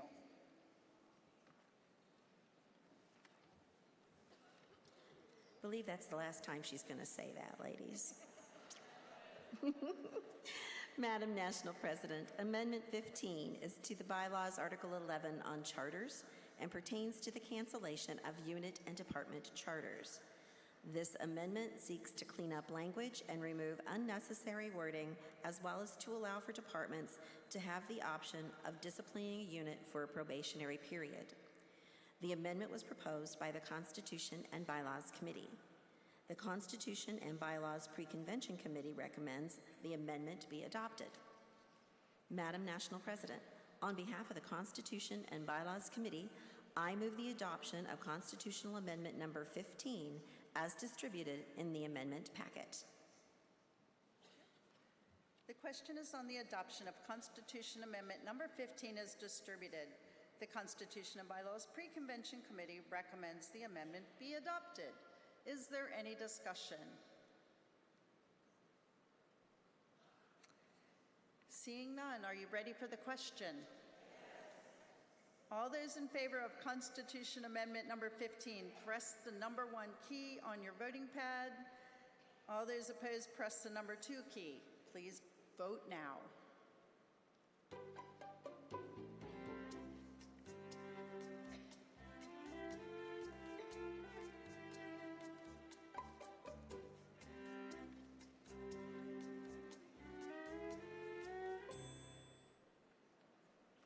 Voting is now closed. Please show the results.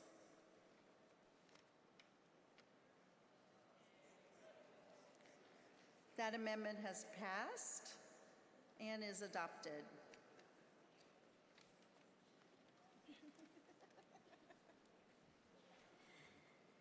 This concludes my report, Madam President. I would like to thank all the delegates for your participation, your input, and your voice. Thank you. I think this deserves a woohoo!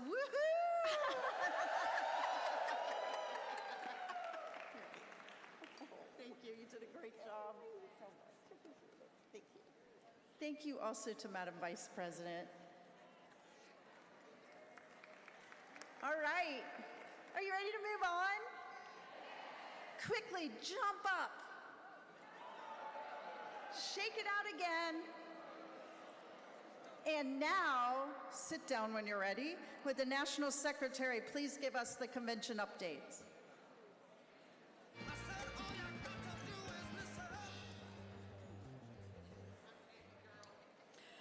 Okay, we have a list. Thank you. The Public Spirit Award Luncheon begins at 12:30 p.m. in the Hyatt Ballroom A through D. All members of the year, please report to the luncheon ballroom at noon for a group photo. The National Commanders Banquet is this evening at 6:30 here in the Convention Center, ballrooms A through D. If you haven't already, make sure to swing by the Giving Tuesday booth on your way out of today's session. And don't forget to place your bids for the Foundation's silent auction. All 2021-2022 national officers and 2022-2023 national officer candidates are asked to return to the convention hall to rehearse for the installation at 2:30 p.m. A reminder, today the Community Service 2022-2023 Committee will be meeting at table number 26 immediately following the luncheon today.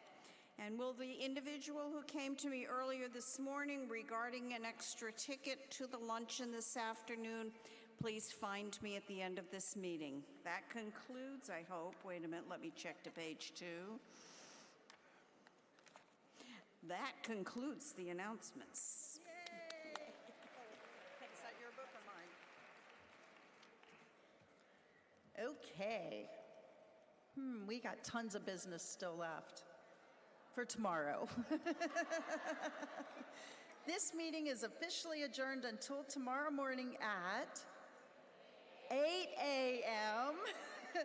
when I will see you back here in this room. Have a great afternoon.